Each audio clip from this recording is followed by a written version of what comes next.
This is a Headgum podcast. Pork, chicken, beef, lamb, goat? These are the 5 most popular meats in the world, in descending order. For most Americans, the meat of the umbrella-fearing ruminant is a rare sight on the dinner table. But worldwide, it's a staple of halal, Caribbean, and Latin cuisine, among countless other cultures. And in the mid-20th century, a stewed goat dish originating in Mexico's Jalisco province, birria de chivo, anglicized as birria, made its way north of the border. Birria has been consumed in Mexican-American immigrant communities for decades, and today birria de res is more common than de chivo, made with the meat of cud chewers instead of can chewers. Since the 2010s, birria has become a trendy dish among American foodies, the tender meat served in tortillas or on plates, and paired with a rich umami consommé on the side for dippin'. And as its popularity became inescapable, chain restaurants smelled not savory stew, but the chemical paper scent of the almighty dollar, scrambling to proffer their own watered-down but budget-friendly interpretations. In November of 2023, a Mexican-American chain founded near the San Bernardino Mountains as House of the Taco introduced its own birria line, complete with sidecar of consommé. One could note that just 5 years ago, this same chain debuted with fanfare its Beyond line, as the fast food industry seems set on phasing out animal products for plant-based proteins. But Americans responded to Beyond and Impossible versions of burgers, chicken fingers, and tacos by saying, "Fuck you, more meat," as these plant-based simulacrums fell off of menus and into oblivion. Now, as the beef varietal of birria enters the American mainstream via fast food, will any American chain restaurant be daring enough to offer birria made authentically with goat meat? To cite the goat's stablemate, the noble horse, one would have to assume, nay. This week on Doughboys, we return, once again, to Del Taco.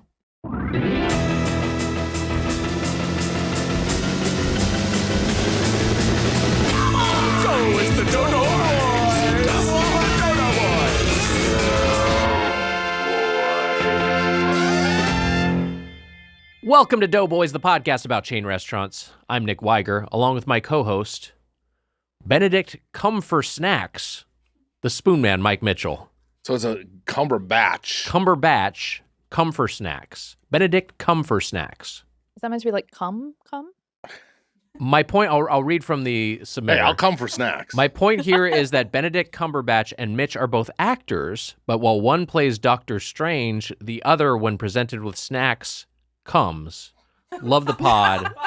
Tom from New York. Pretty so it vile, is. It's C-U-M. Vile one. It is. Yeah, it's C-U-M. It's spelled C-U-M. All right. Well, again, welcome to our new Jeopardy listeners. Welcome. Those of you who discovered the pod via the Jeopardy clue. People exclusively over the age of 65. Hello?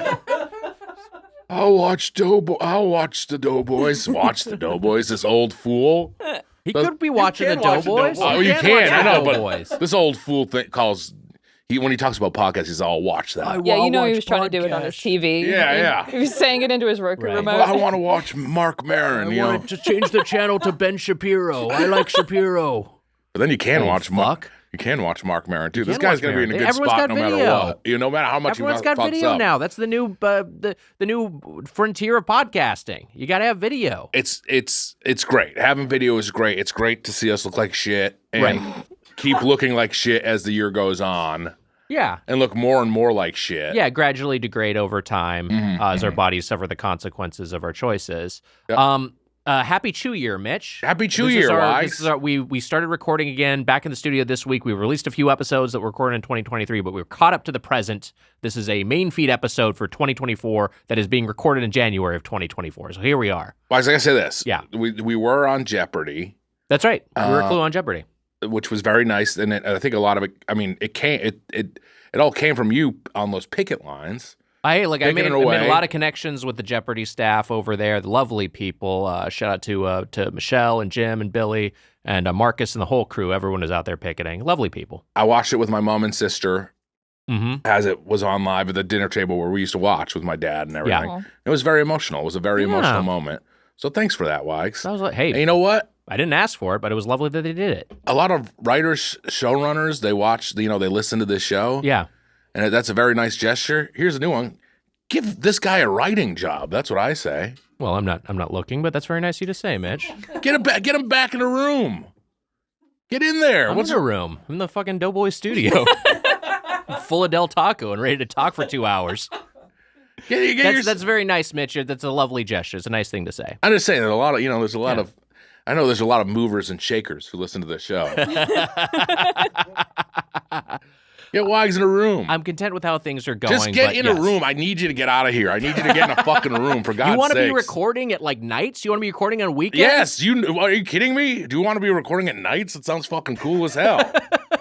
Doughboys Nights? Doughboys Nights. You want to deal with like me? A new spinoff. I had a 12-hour day, and then I got to grumpily hop on a Zoom call, and you got to deal with that Weiger. That's what you want? Yeah, same difference to me. I don't know. You'll be mad no matter what. We should also talk about with this new year, we got a new studio layout, which we talked about on the Doughboys Double, but we're repositioned. We did a big dramatic thing where we switched sides. Sides have been switched back because you have a new chair and a half over there. Yes. And I'm over here with the with our guest. You have a new chair and a half. It makes it sound like they got me a chair and a half. It was called a chair and a half. That's what I heard. You got a couple which of pillows we found out. You're not occupying the entire chair. There's a couple of pillows there. Yeah, there's a couple it's of like a love pillows seat now. size pillow. It looks like about chair. half a chair, actually, that I would say is left over. Yeah. It's the perfect Jemmy. So I'm spot. I'm taking up half a chair and a half. So I take up 75% chair. I guess so. I'm sorry. I think you're taking would take up 100% I chair. take up a chair and a I'm quarter, taking 100% I guess. chair here. Yeah, I'm I'm saying, 100% chair. I think you're like about 100% chair. There's like Libby was saying, about a half chair left. This is complicated for me. Mitch is touching some pillows that are next to him. We got Barbie pink pillows here, but I want Jemmy to come up here. Oh. We'll move the pillows. We can make room for Jemmy. Yeah. If Jemmy hops onto the chair next to Mitch, I will stop listening to the podcast. Casey just went. No, I'm like, you can move the I pillows. know. They should. I'm boycotting Doughboys until they take Jemmy to the pound. What's the matter with you? I'm gonna take What's the matter with you? Pound. We have a dog in the studio. It's great. We're happy. Everyone's mood is better. When I was, I gotta tell you a story. Yeah. Well, I got two things. Well, howdy-ho to Spoon Nation. Happy New Year, Spoon Nation. I did a sound bath when I was in Quincy. Wow. And I went with my sister. And it was funny. They were like, just like think what you want for the new year. And I was laying there and I like fell asleep for a moment. And when I came to, you know what my thought was? Is that I want to be the new Freddy. You'd be a great Freddy. I've never thought of this before. I hate when people are like, I want that. Like, I'm not saying as an actor, I don't really mean it, but like for whatever reason during the sound bath, I was like, I was like, I should be the new Freddy. Right. Which I mean, like, no one is. Robert Englund's the only one who's good at it, so it's like a mistake. But I want. What are you gonna say? I was just saying, you'd be the first Freddy who falls asleep on the job.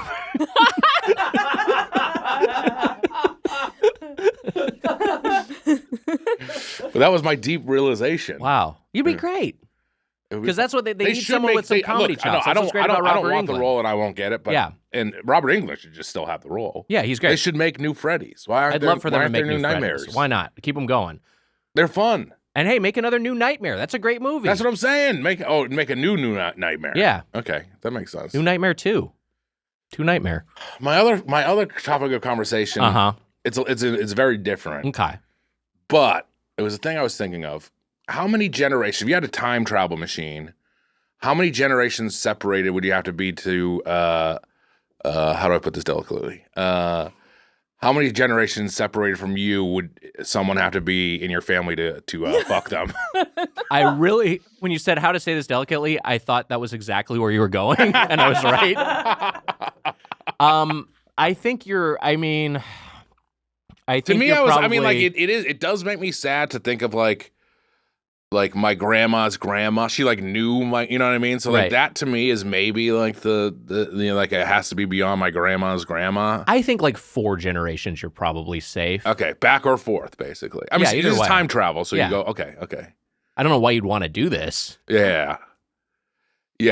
Something about being at home with your mum just made you think of it. Okay, but if like she was like my great grandma, it'd be okay, right? Jesus Christ. I mean, travel. Look, let's be real here. Yeah. Traveling around, and it was like, you went back in time as your great aunt, and you guys headed off or something. I don't know. I feel like I met my great aunt. I mean, I did too. Yeah. So a young version of a relative you've already known in your life. I mean, I'm not saying I'd want to. I'm just saying if you right. hit it off, if you didn't know them, you know what I mean? Oh, this makes people uncomfortable. What sparked this? Yeah, what are you curiosity? thinking about this? I don't know. I think it might have been another sound path revelation. Also, it's Time Machine. You got to remember the Time Machine thing. Because we talked Back to the Future. Yeah, I remember the Time Machine Marty thing. almost went for it within one generation. I Right, feel with like. his mom. Yeah. But he also, he kind of put the kibosh on that when he figured Yeah, out but what he was also going on. kind of he kind of seemed into it. It was very strange. Mom was looking good. Yeah, I know. Yeah, but that's disgusting. That's I know, what I'm when saying. he realizes it's his mom. Yeah, but I don't know. I just wonder. I was just thinking about time in general, I guess. And If we have any geneticists who are in our Discord server and want to weigh in with That's the a great- biological ramifications, I mean, how? Because I've heard things about there are even that certain... would be. I think that is a good use of the geneticists who listen Yeah, to the show's 100%. time. Yeah. Stop working on that cancer cure and try to figure out where in Mitch's family tree he can fuck a relative. There are laws about that too, like cousins and stuff. Oh, Right, geez. there are- Someone's figured it out. There on are some level. laws. yeah. And I think when you even with people who are your age who are related to you, if it's enough removed of a cousin, it's the genetic chances of any sort of because the reason this is litigated is because there's chances of some sort of a genetic issue with your offspring. I think Sure. those are really and also probably just some general taboos, that's icky. Some Yeah, ick sure. Yeah, factors. I'd say it's a little icky. Yeah. Right, because why shouldn't you be able to have sex with a blood relative if you're using contraception, if that's the concern? That's the other thing. So that just becomes a taboo. The guy's ick making good factor. points, everybody. If you're both consenting adults, Mhm. I know there's potentially a power dynamic there, so that could be unhealthy. But I'm just saying that could be if it's not purely I feel like we're really going to get to the bottom of this. it's not purely about some preventing some sort of genetic malady. Yeah, what is this genetic? Is abomination gonna come? You know what I mean? It sounds very scary. I think they're worried about I was going to spoil a movie. I won't do it. There's a recent movie where this is a thing, a recent Really? horror movie. Yeah. What can you say that? Can we bleep it? Can you say the name of it? I'll create more work for Emma. It's the movie's. Oh. Oh yeah. Yeah. All right, you should play your drop because we got a lot of show to get to and we got a great guest. Anyways, welcome to the Jeopardy listeners, and here we go. Emma, let's hit them with a little drop. I like all of them. Ranch dip, cheesy jalapeno dip, buffalo ranch dip, and the buttery garlic dip. Ranch dip, cheesy jalapeno dip, buffalo ranch dip, and the buttery garlic dip. I like all of them. I love that. I kind of like That's that a jam. too. That's the little Caesars dip hop. Here's the email. Hey DK and the rest of you. This is a short drop I came up with while folding laundry. Listen to Little Caesars 2 with Marissa Pinson and David Neer. Wow. I know the strike is over, but wanted to say Twisted Metal was good. Hey, Spoon Nation. I love it. Thanks for was considering good. Charlie. Mitch, I watched all of Twisted Metal. I've never been able to say it here on the podcast. I watched the entire show. You're great in it. Thank It's you, a really Wax. fun show. You're a good man. Yeah. It was a good show. Yeah. And it's coming back, baby. It's coming back. Yay. Doing Great another news. Season. Yeah. The Mitchell curse is over. I usually end shows when I go on them. Yeah, it's going to be fun. I don't know where we're going to go this year, but Where you're going to film it. yeah. But it should be fun. Well, we'll figure it out. Mhm. Mitch, we should shout out that there's a new email address for drops and there's a new email address for roasts. So from now on, if you want to send a roast, you want to send a drop, send them into these new addresses or they won't be seen. They won't be seen. They won't be seen. Roasts@birdfuck.com and drops@birdfuck.com. So remember those email addresses, add them to your contacts if you want to send in roaster We drops. know that you use birdfuck.com on, a daily basis. Right. We're people are already going there to log in. Let's make it a one-stop shop for submitting show The content. Everything website. It's the Everything website. There- It's Yeah. all happening on Birdfuck. They're going there to get Doughboys merch, link to Doughboys merch. I mean, they're going there mostly to watch videos of birds fucking, which we haven't really done a good job with yet. There's some GIFs, yeah. There are a few GIFs. Right. We're gonna figure out a way to upload bird fuck videos where this website costs us thousands and thousands of dollars to its every year. natural home. That's not that much. Roast at birdfuck.com, drops at birdfuck.com. Hey, a great guest. Yes. Start off a new year of records. From twitch.tv/Libtron, Libby Watson is back. Hi, Libby. Hello. Thanks so much for making Thank you time for being for here. us. What a treat. Thank you for having me. Libby, we are in the Chew year. Are you a Chew Year's resolutions person? Is that even a thing across the pond? I don't know how worldwide that is. Yeah, is Chew Year's resolution a thing across the pond? No, we call them Lou Year's resolutions. And they're all about piss. I won't wee myself this year. No, I don't. I never That bother. makes one of us. Ugh. No, I never bother. I ain't pissing this year. There's some guy over there. Not a single piss from me this year. I know my accent's horrible, Yeah. but I was trying. No. So you're just kind of like, I'm just going to keep things going. I'm not really going to make any sort of like this big line of demarcation. This new year it is a new me. I'm going to try some different things. Yeah, I mean, I feel like all the time I'm saying, oh, I'm going to stop eating Del Taco. I'm Right.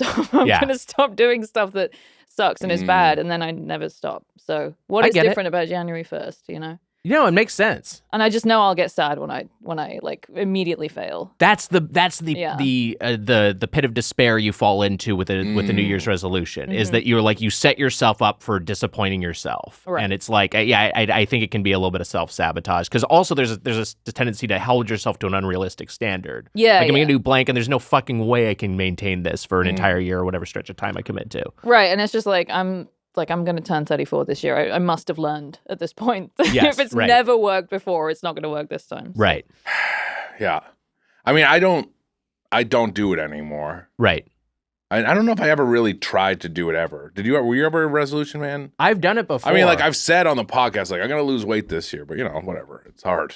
It's hard to do. Yeah. Like I always say, like I'm gonna change things this year. Is like more my mindset, but I feel like going into the new year, that's always your mindset. Is to turn things around a little bit. I've done it before, and it never really works out. But I will say that I am in the midst of, and it'll be almost over by this She wants episode. to get up. Jimmy really wants to She get up really on wants the to get the up. chair and a half. Yep. All right, Mitch has repositioned these pillows. Don't pull that shit with Created me, some Jimmy. space. Jimmy is being very hesitant. Head is clocking back and forth, looking back at mommy, looking for God, approval. this is exactly what my cat does. It's like, you've done this 1,000 times. Oh, Yes. there she goes. Yes. Wow.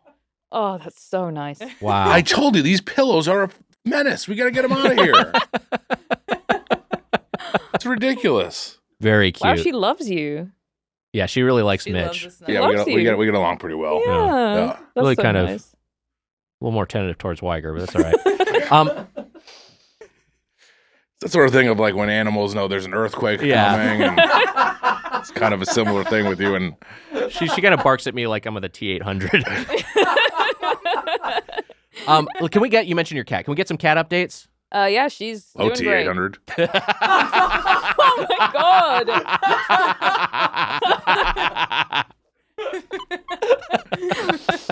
Oh my god. Digby's doing well? Are you okay after that? I'm doing Are great. you okay? I loved it. Yeah, okay. Yeah, she's doing great. Yeah. She's gonna be 10 this year, which 10? is big. Wow. That's a big It's a great. Milestone. It's a big birthday. Well, I Yeah. remember turning 8 in a few months. yeah.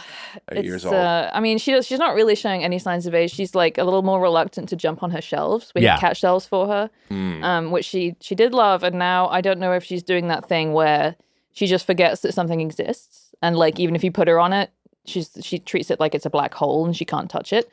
So I don't know if it's that or it's that her little joints are getting a little old. Oh, sure. So, That'll happen. but Plus- she's doing great. The plus side with cats is that they have nice long lives. They do. lives. Yeah, it's that's true. That's the plus with cats. 9 of them. And we should mention that it is Tuxedo Junction in this neck of the woods. That's Because right. you all got Mhm. tuxedo cats. Yes, Yeah. very similar little kitties. Yeah. Well, I remember turning 8. I can't I know. believe it. Wow, that's wild. Because I remember when you got them. I know.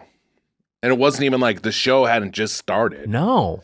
We had done Doughboys for a while. Yeah, and there's like an arc year, I in guess? on the episodes where we're gonna hear about you adopting Wally and Irma. Mhm. You're That's gonna have to wild. start thinking about what you're gonna do for a 10-year anniversary. Oh God, Oh man, 10 years. close up shop. Yeah, no shit. Is that close? What year? Are we on Next year year. 9? It'll be next year, right? Next year, yeah. No way. Oh, Yeah, man. 2015, 2025. Jesus Christ. I know that we're just talking New Year's and like turning stuff around, but Mhm. life sucks. It's bad. It's a bad world. 10 years have Yeah, gone by. makes That sense to be fucking unhappy. sucks. It's bad. Oh, what the fuck? Yeah, exactly. Let's talk a little bit about a little bit more about Digby because People listen to 10 years of this shit. some people have. Yeah. We've had some listeners that have been with us the whole way. God Some bless people them. have listened through it twice. Some people listen to the entire back God. catalog. Yeah, multiple times.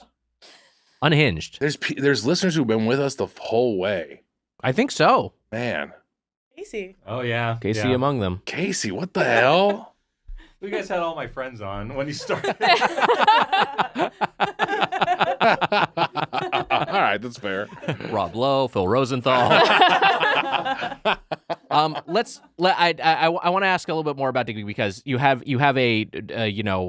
I remember encountering your post in the wild back before I knew you personally of your cat looking at a pizza Oh, and the it says pizza the pizza wanter. wanter, which is a meme that I feel like has had some its own legacy. But I'm curious, like what foods and in particular what people foods does Digby glom onto? Oh, I mean, she likes meat. Like very specifically, I feel like if I get food from Zanku or Sidewalk Grill, Oh, yeah. something about that she goes crazy for, and I will sometimes feel her little claws in my back. Like she'll Wow. reach through the dining room table and just through the chairs and be like, she really fucking wants it. So Did I- those bread as well. Did I suggest Sidewalk Grill to you, or is that something you found on your own? I probably heard you say it on the podcast. Okay, yeah. Sidewalk And Grill's then- good. Great. Yeah. Strangely went myself. And it's really fucking good. It's yeah, good. two Really great Mediterranean options Yeah, Mhm. yeah. in LA. All right, let's Sidewalk pivot a Grill little bit. seems Yeah. so much more healthy than Zanku, even though I'm not Yes. sure how. It probably is. It's because you can order vegetables there. Yeah. I think. Right, Yeah. right. You can say, "Can you put some vegetables in mine, please?" And they will, which is really helpful. You don't actually have to eat them, but you just kind of have to tell yourselves, like, "Yeah, I got them," and then they weren't as good as the meat, so I ate the meat instead. Zanku has, it's a 0. I mean, I guess you can get to, if you want, you can get tabbouleh Yeah. or something, right? In my head, vegetables is separate from like a lettuce and tomato salad or something. Sure, that you get. yeah. No, you're that's right. not really vegetables. Right, Yeah. 100%. water. Yeah, it's more for texture. Yeah. Let's talk a little bit. Let's pivot a little bit because you were just in the mountains. Is that correct? Yes, I came Wow. back this morning. You came back this morning from the mountains. What Mhm. was your mountaineering experience? Well, I went to an Airbnb to try and write. It was very Okay. pretentious. If I'm in the mountains, somehow ideas will come. And let me tell you, no, they don't. It doesn't matter if you're in the mountains. It doesn't work. But no, it's gorgeous. I'm very mountain pilled. You tried to shining yourself. Yeah. You can't shining yourself. Well, I'm just saying, but that's the whole thing behind the motivation. Yes. Sure. Is that he's secluding himself, You and I isolating should- himself in the world. Speaking of which, you and I should go out to the mountains for like a Doughboys retreat. I think that would Fucking be shining your ass so quick. I think that would be more like the Simpsons episode Mountain of Madness. Oh yes, yeah. Yeah. Thinking of riding my corpse down to safety. I'm truly mad if he's done that. It's so maybe not the most productive trip, but did you have a good time? I love it up there. Yeah, there's an Airbnb that I've been to a couple times that I really like, and it's like just far enough away from stuff that I'm not tempted to go, elsewhere. Right. But yeah, no, it's really nice, and I'm very enamored of how tall the mountains are here. You've got some really big mountains in America. Yeah, we do. We're Yeah. pretty proud of it. Yeah. It's pretty cool. No That's big pretty deal. cool. Yeah. Whatever. It's No a bunch big deal. of them. Yeah. No big deal. Size doesn't matter that much. But Kinley's pretty tall, I guess. But in Britain, like the tallest mountain I think is, I don't know, it's like 3,000 feet or something, which is pathetic. Right. I mean, that's nothing. There was like an art installation where someone in the UK chopped off the peak of a mountain and took it to a museum. What? And it was like, this is the very top of the mountain. The mountain is now like 3 inches shorter. And like, that was his whole, like, I don't know what he was was it saying just with it. But snow, basically? no, it was like rock. It was like a little Oh, he cut off nub of piece the of- mountain. Yeah, Oh, he cut really? off the highest point. You cut the nub off? Yeah, He cut the nub off cut the nub mountain? He got the nub off? Denubbed it. He denubbed it? Yeah, he just no. It's like a small little thing, but it was some controversy because everyone was Because bad. that's really like, weird and bad to do. Yeah, you I can't guess go so, around yeah. circumcising a bunch of mountains. your It's fucking mountain. weird. Yeah, the movie I remember. I don't know if you've ever seen it, but like the man who went up a hill or the man who went up a mountain and came down a hill, or vice versa, or the man who went up a hill and came down a mountain. And it was about like a guy who measured a hill in the UK, and then it turned out it was just at the threshold of being a mountain, and he like became some hero. Or it's the opposite of that, and everyone got mad at him because he said this mountain that was their claim to fame was actually technically a hill. It's a documentary? No, it's like a movie. It's like some weird twee British like dramedy. It seems like it 90s. almost doesn't matter which way around it was because you remember him anyway. So who Yeah, cares? it's true. Yeah. Why, are you a mountain guy? I've spent some time in the mountains, but I don't really like the high altitude. It makes me Yeah, ears pop. that is tough. I And did. it complicates cooking. Yeah, that's true. I've never tried to bake at altitude. Yeah, you can't but I get should. delivery. I guess you're right. What do you mean it can't? What is it like the Baking is different if you do it at altitude. Oh. Like Different you need temperatures, to- different durations. Yeah, exactly. Yeah, the egg science is different. Wow, Boiling wow. water is different. Yeah, That's interesting. yeah. No, it's strange. But no, the altitude thing is crazy. When you asked me to come on the show, I was hiking Strawberry Peak in the San Gabriels, and Wow. that one is like 6,000 feet or something, and I was really fucking feeling it. Like Yeah. that is, and that's not even like Baldy is 10,000 or something. So, Right. and I was like not exactly dizzy, but I was like, oh, my brain feels weird. My brain's not working as good. Yeah. And I did it, but it was not. Maybe I should have turned around at some point, but I didn't die, so I guess not. Yeah. There you go. Yeah. Glad you're here intact. So altitude can mess up your brain, huh? Mm-hmm. Oh. Another thing to look into. You think the height of my house has caused my All those brain to go? stairs? The stairs has made me go crazy. Interesting. Let's talk Mexican food a little bit. Mhm. I imagine the Mexican food in the UK is nothing particularly notable. No, it's shite. Yeah. The town I grew up in, I think, got a Mexican restaurant. Like I don't know, 5 years ago or something. Oh, okay. Before we move on, Yeah. are we going to talk about Hungry Jack's?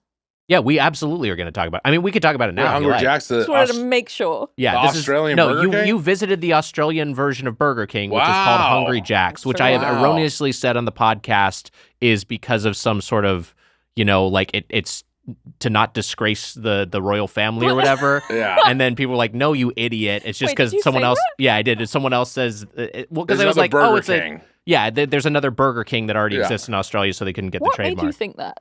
I don't know. I was just like, "Oh, isn't it part of like the the British Empire and like they still like kind of." Because we didn't even have a king then. We had a queen. So who would have been confused? Well, yeah, but I I don't know. was- Accidentally Historically, swearing allegiance to the Burger King. I heard Prince Andrew got changed things up. He was really pissed off. How's he doing? oh, he's doing okay. That's fine. I saw him last week. Yeah.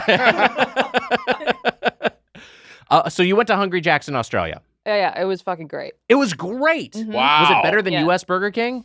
Well, that's a really interesting question because I have been of the opinion that BK is back. Oh, yeah. I think it's good. It is very location dependent, Mhm. and I think that explains why some people say either they haven't had it in 10 years or the one that they go to is bad. So I understand. It's also expensive. I feel like Burger Yeah. King. Like we went Fast food in general is just It's it's all gotten It is. more It's so gotten expensive. crazy. Yeah. Like I went with my husband and we got like a normal amount of food and it was like, all right, that'll be $34 or something. And I'm like, okay, what are you fucking talking about? Yeah. Burger King? What are you doing? But I thought it was very good. We were in Australia to attend our friend's wedding, Tom and Demi, and Stefan, who Of from course, the yeah, Golf yeah. Kings, was there as well, and he was obviously very adamant that we had to go to Hungry Jack's Yeah. because it's a fast food thing. They watch all those awful fast food guys. We don't need to say their names, Yeah, but they're sure. out there. Mhm. And so it was like a very important part of the trip that we all get to go to Hungry Jack's. And yeah, it was really good. I had like a chicken sandwich, and it was great. You know what they had on the menu that I didn't get to try was sticky toffee pudding. Whoa. Wow. A fast food version of Wow. that. I know. That's intriguing. Yeah, I'm Yeah, really that's upset cool. that I didn't get it. 'cause- Was the chicken sandwich at all distinct from the chicken sandwich in that you know from American Burger King? No, but they do call it a chicken burger. I like that. Anything that's in a burger bun is a burger there. Isn't that fucked? That's fun. That is kind of fun. It is a little I hate fucked, it. but it's also kind of fun. Yeah, no, I hate it. Is it long? No, it's like the normal chicken sandwich, not the long chicken sandwich, just a regular chicken sandwich. Right. But it's a chicken burger. And I grew up like with that, nomenclature or whatever. Like I grew up calling that chicken burger. And now that I live here, I'm like, that's disgusting. Doesn't make sense. It sounds like a burger with a ground chicken patty. That's what it sounds like to American ears. Right, which it's not. Yeah, which is gnarly. Yeah. The long boy, if it doesn't have the long boy, you got to have the long boy. I love that long boy. You got to have the long boy. Yeah. Even It's though fun that it's long. Micus did find a plastic bag in one. This is the last one he ate. No. Yeah, that's a bummer. Yeah. What kind of plastic bag again? You told me this. I think it was like a packaging bag. Yeah, like it that's was not horrible. Yeah, I mean he was like pulling a plastic bag. I mean, out. it's not like ideal. What if but it was like a CVS bag? That would be worse. That would be right? that would worse. be Yeah, worse. yeah. If it's a Yeah. bag from not from food service. What's the worst bag to find in your burger? Like a part of a garbage bag, Yeah, part of a diaper bag. Yeah, poop if it said bag. Dog diaper poop bag would on be it, I think I would. disgusting. If it's a, What'd you it's say? a blue What bag? It's a blue plastic bag. Oh That'd man, be dog awful. poop bag would be bad. Yeah, be yeah, disgusting. that's the one. Yeah. I told you this, but Yes. on Christmas Eve I always get a Whopper. Oh, Right. that's such a nice tradition. Yeah, yeah, I just like by that. myself after shopping. I usually go and get Yeah. myself a Whopper. Oh, I love Whopper. that. The food treat that you get when you're doing stressful Christmas shopping, that is very clutch. It's Lot of Christmas Eve always. I get it. I don't tell my mom. Mm-hmm. She would get mad at me for Yeah. doing Well, it. surely she's going to hear this. She better not fucking listen to the podcast. Though she does creep my Instagram. I found out that she does look at my Instagram sometimes. Does she comment on it to you, or do you notice her like liking it or commenting on your Instagram? No, she comments on it to me. So I'm like, oh, she has some sort of like lurker account or something. That's okay. I think No, it's okay it's for moms not. to look. Yeah. I mean, yeah, it's fine if she looks at it. It's nothing. Does she judge what you're doing on Instagram? I mean, probably, yes. I just don't What like are her you look posting on there? Because I haven't been on Instagram for a while. What are you posting on there? I usually like muscle pics. Sounds good. It sounds body positive. She's critical. I just don't like her looking at my stuff. I don't like her snooping around. No, I know the feeling. My mom would sometimes like send me tweets of mine. I'm like, no, that's not. It's I not know for it's you. public, Yeah. know, but it's not. And even like having a cool mom, it's still just like, oh no, I can't say, I did something embarrassing or whatever. Yes, Yeah. yeah. I don't like it. Yeah. I don't like it when she listens to the podcast. I don't think she does too often. My but parents sometimes listen to the podcast. They and I hear about certainly that, do. yeah. They text you and I about it. That's true, yeah. What's up, Mr. and Mrs. Weiger? How you doing? Do you have a group Wow. chat? We do kind A of. semi-informal group chat. That's very Not I with mean, both I have it parents. with his parents without him. Yeah. That's the one that's That is more true. active. This show is sponsored by BetterHelp. Mitch, what are some things you want to keep the same about yourself in 2024? Wise, I want to keep seeing my friends, going out and enjoying myself, seeing some movies, spending time with the people I love. Wow, those are great habits to continue because around New Year's, we get obsessed with how to change ourselves instead of just expanding on what we're already doing right. Maybe you finally organized one part of your space and you want to tackle another, Mitch.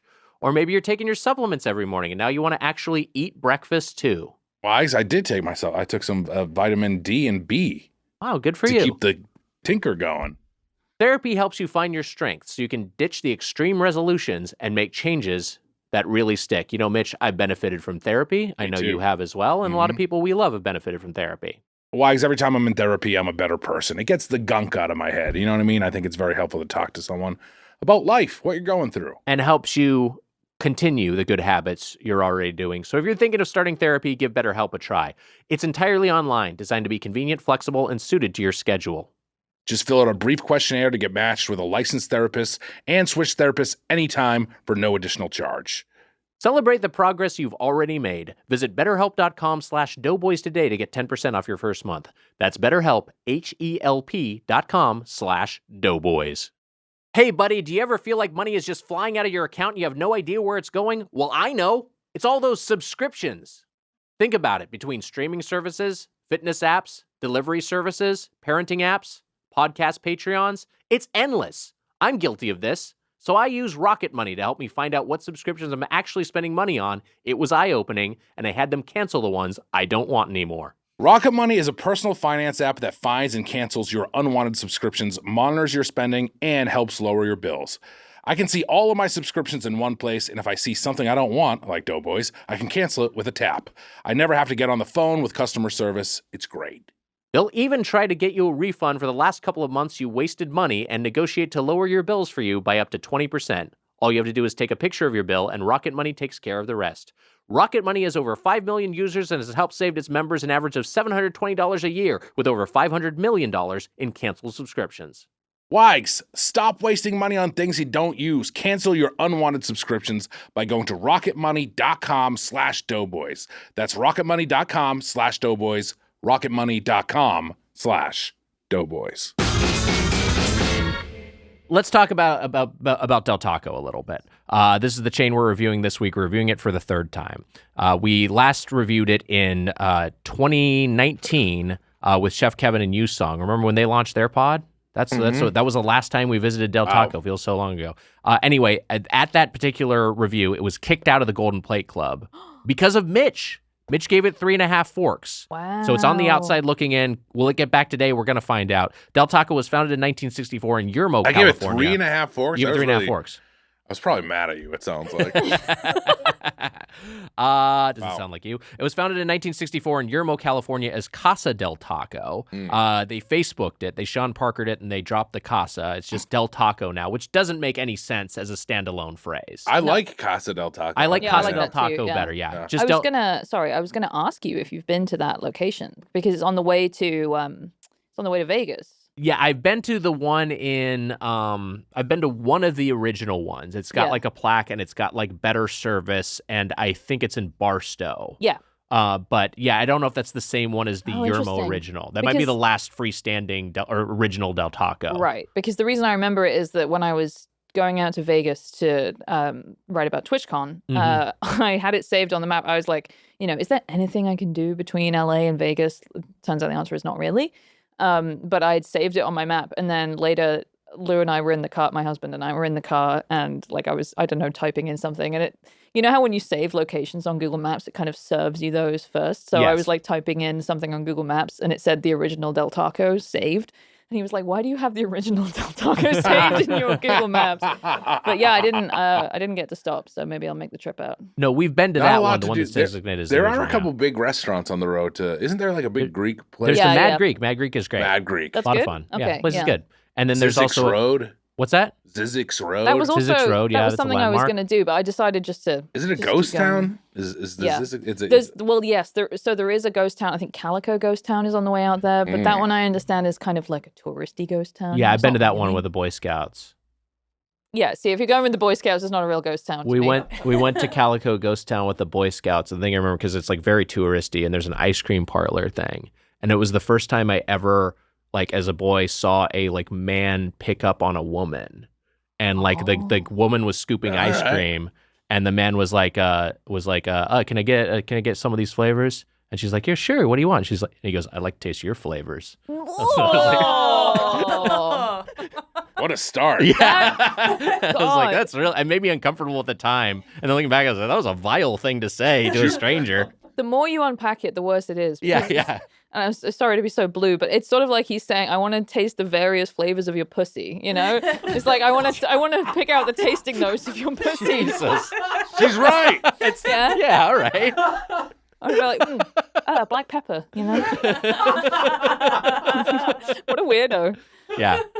Anyway, it is very touristy. It's not particularly scary or ghosty. Are they married now? Yeah, they are. Yeah, husband and wife. What a happy ending. And then we went. The other tourist destination. I think there is the world's tallest thermometer, which Yep, is in what is that town? Baker, California. Yes. Yeah. But Natalie and I actually Feels went like you to. could pull that off with like a 4-foot thermometer. It's not that impressive. It's like Yeah. 4 stories tall. It kind of looks like shit. And it also is like LED, where it's just like, well, this doesn't even count. It's got to like Yeah. fill up with mercury to be like a thermometer. Yeah, It's gonna we be mean really mercury. dangerous. Yeah, Yeah, right. exactly. Yeah.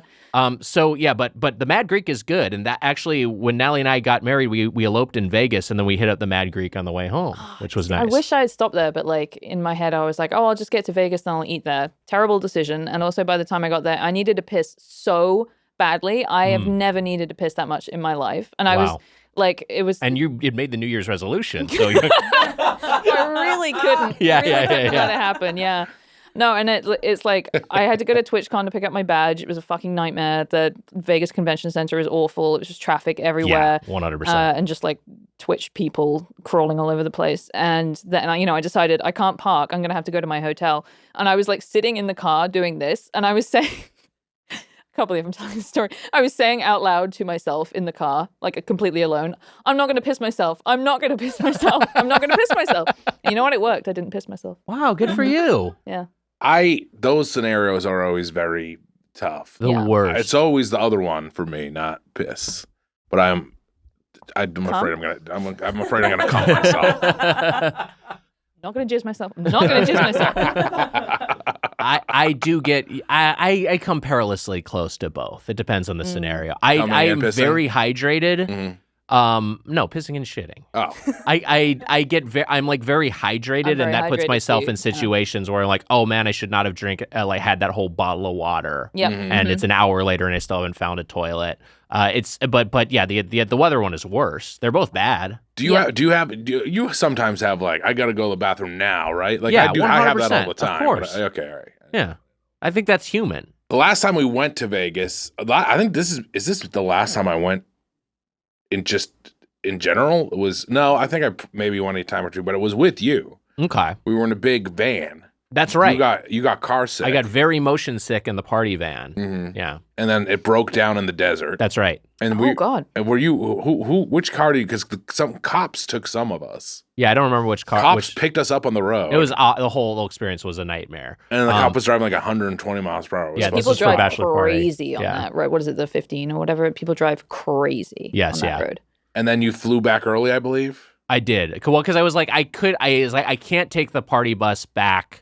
This is for a bachelor party weekend. And I was like, I can't take, it's the only time I've ever done anything like that. I was like, I can't take this party bus back. I'm going to puke. I'm going to puke my fucking guts out. I get so dizzy That sucks. on the highway. Yeah. Was that during Doughboys? It maybe was. Who knows? No, this was happened during Doughboys because we went to Jesus Jimmy Buffett's Christ. Margaritaville. Oh my God, we did. We did a side mission there, and then we also met. So we've told this No, I entire. Yeah, remember 100%. that story from the podcast. Yeah. Oh, Jesus Christ. every story we've told has been told previously. Nick told the same story, and it wasn't as good this time. And I'm going to stop listening to the Because podcast. they're distracted by Jemmy. Jemmy makes them tell worse stories.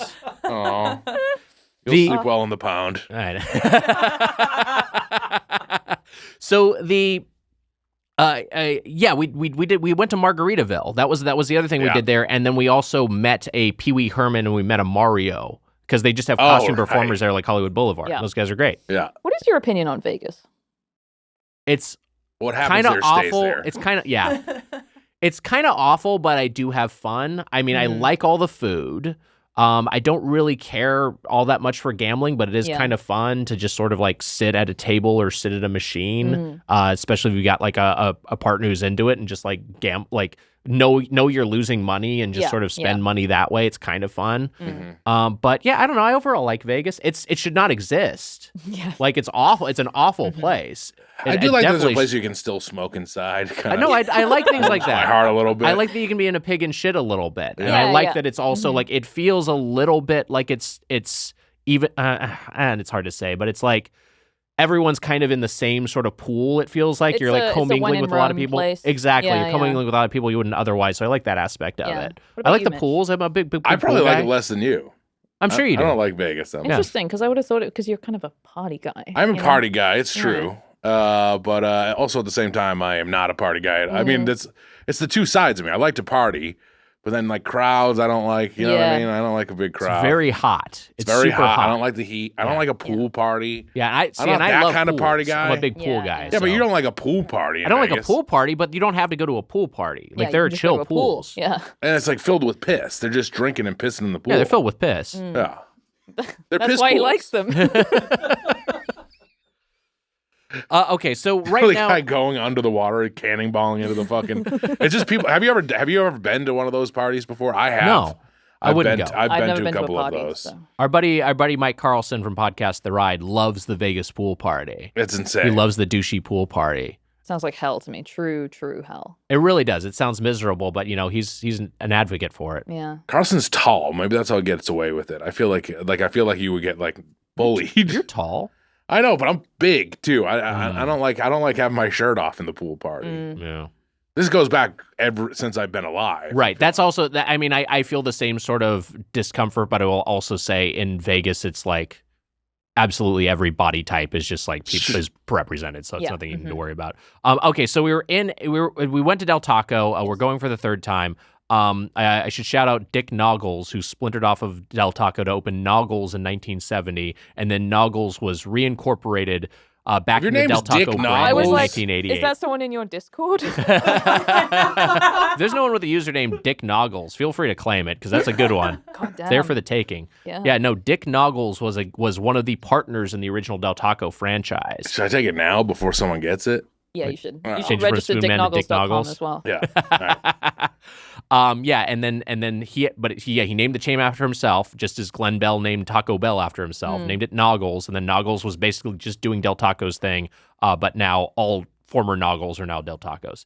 So part of the reason we're going to Del Taco, we're doing this revisit, is great. Right now they're doing a birria promotion, and it's one of those things I would say where fast food restaurants are always a little bit behind food trends, but this is not as much of a gulf as it generally is. Like there are also like chains that have like are just now coming out with sriracha or like Nashville hot. It's this shit was so 5 years ago to 10 years ago, and you're just now introducing your menu items. Is that how you spell Noggles? No, it's N-A-U. Oh G-L-E-S. my Oh, God. that sucks. I thought it was going to be Noggles. No, it's not like goggles with an N. That's what I was thinking. Guess what? Mine's Nick. Wait, it's Dick Noggles, right? Dick Noggles. I'm gonna be Dick Noggles. Why is it breaking my brain? It's hard to say. Dick Nick Noggles. Doggles. I'm Nick gonna be Doggles. Dick. I'm gonna be Dick Noggles. Dick Noggles. Spelled that way. Dick Noggles. You got to spell it right, or it's just gonna be confusing. I'm gonna be Dick Noggles. Noggles. It's fun. See, with my accent, I would pronounce those two things slightly differently because not like the way I thought it was would be Noggles, but then the way you say it would be like Norgles to me. Oh, Norgles. Like Dick Norgles. That's a different guy. Dick Norgles. Dick Norgles I feel like could have some success. Dick Noggles, I feel Dick like. Norgles could be a senator.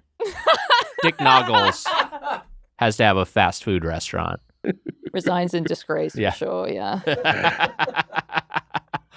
Okay, so we're going It's an election year this year, huh? That's true, Mitch. Let's talk about that. This will be the third. I can't wait for you to declare Biden winning the presidency. Oh, God. Gonna happen again? I'm looking forward to which state you invent when you're listening. The electoral college. Carlsberg. Yeah.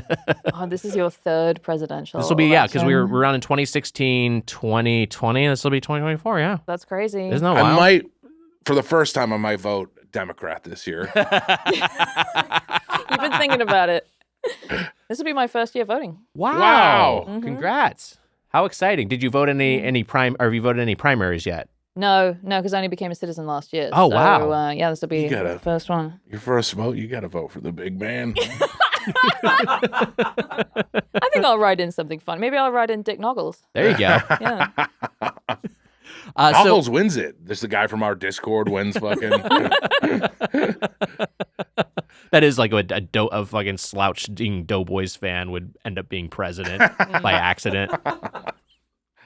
So I went twice. I went once to get the birria promotion, and then we also had a lunch just before recording, and I did that as an exercise. I ordered solely from the vegetarian vegan menu, so I had two Which we gotta very different say, experiences. Eating Del Taco. We talked about this while we were eating. Yeah. People give Taco Bell the rumblies. The big joke is like Taco Bell is gonna make you shit your pants or whatever. Right. Del Taco does give me the rumblies. I love it. There's Yes. nothing wrong with it, but I do. It does give me the rumblies. Del Taco is always a case of the rumblies for old wags. Yeah. I like it, but I know what it's going to do to my body. Yeah, it's just a thing you got to deal with when you go there. It's usually for me is the next day, but I don't even get it. Keep us posted. I'll give everyone an update tomorrow. Please, but thanks. A post from @Dick Noggles. But it is a thing where I don't really even understand it because it seems like the food, it feels like more fresh ingredients than Taco. I love Taco Bell. I mean, it's all I guess kind there's of. lettuce at Taco Bell. We talked about this before. No, there's lettuce at fucking Del Taco, but I don't know. I don't know if it's appreciably fresher than Sure. Taco Bell. I mean, they talk a lot about like, hey, we slow cook the beans and we hand shred our cheese in house, but like it's still like stuff they're getting at, Cisco product that they're getting out of a bag or out of a can, I think what it is that the thing with Taco Bell is the stuff that they made up. Like Sure. the Crunchwrap Supreme in my head is like is formed from a block. Like it is just like 3D printed. It's like not real food. And it's delicious, but it's not real food. Whereas with Del Taco, it feels more like, this is a fast food taco place, Like Yes. they're fast food versions of real things. Whereas Taco Bell, it's like you're gonna get the fucking like cheesy nacho crunch chalupa supreme or whatever, and it's like a made up thing. This is like a new food. And there isn't really the same phenomenon at Del Taco, which yes, it has more conventional items and also has burgers and fries, which we'll talk about, and shakes. So the birria promotion, they have birria tacos. They have which are corn tortillas with beef birria, topped with diced onions and chopped cilantro, and served with lime wedges and a side of consomme. They also have a beef birria quesadilla, which comes with the consomme dip, and that one also has green sauce in addition to the cheese and the beef birria inside a flour tortilla. And they also have a beef birria ramen, which is just like kind of a it is just the consomme broth with some beef inside of it and ramen noodles, like instant ramen noodles they drop in and let sit for 5 minutes. What do we, I mean, first off, I'm a big birria fan. Like I love like an authentic version of it that you'll get from like a truck or like a place where it's like a house specialty. Like I love it. I love it with goat, but I will take it with beef. I think it's delightful. I've mentioned Birreria Zaragoza, which is where Natalie took me in Chicago that we've been a few times. It's fantastic birria. Some of my favorite meals. Weren't we right near there when we were did right our last near show? one of their new locations when we did our last show in Chicago. So I like Didn't get to go this is there. a food I love. Just one of those nightmare scenarios. Well, we where didn't have time to go We there. didn't have time to go. Yeah, we got like salads to go from a bar. Oh God. Yeah. And then we went to a bar and got shit faced and drank Malort. Yeah. It's horrible. No, you didn't do it right, did you? No. We can't do it right. When you No, of tour, it course just you can't, isn't yeah. fun. I don't It's know. just bad. It's just as bad. A work trip Especially- is bad.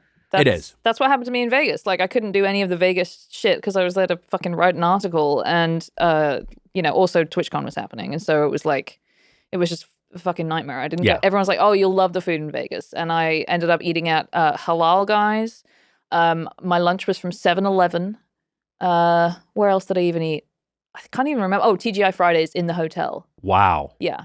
It's a bit of a monkey's paw for me because as a boy, if you're like, you're going to tour or you're going to do comedy tours, but like your comedy partner has like a bedtime curfew of 8:30. So that's kind of what it's like for me on tour. You've usually got someone else you can hang out with. Yeah, that's you true. got a buddy. Yeah. A guest we're traveling with. Emma's with us usually. Mm-hmm. Got some I like company. to stay out late. It's true. Emma and I we shut down the TAM in Boston. Yep. Wow.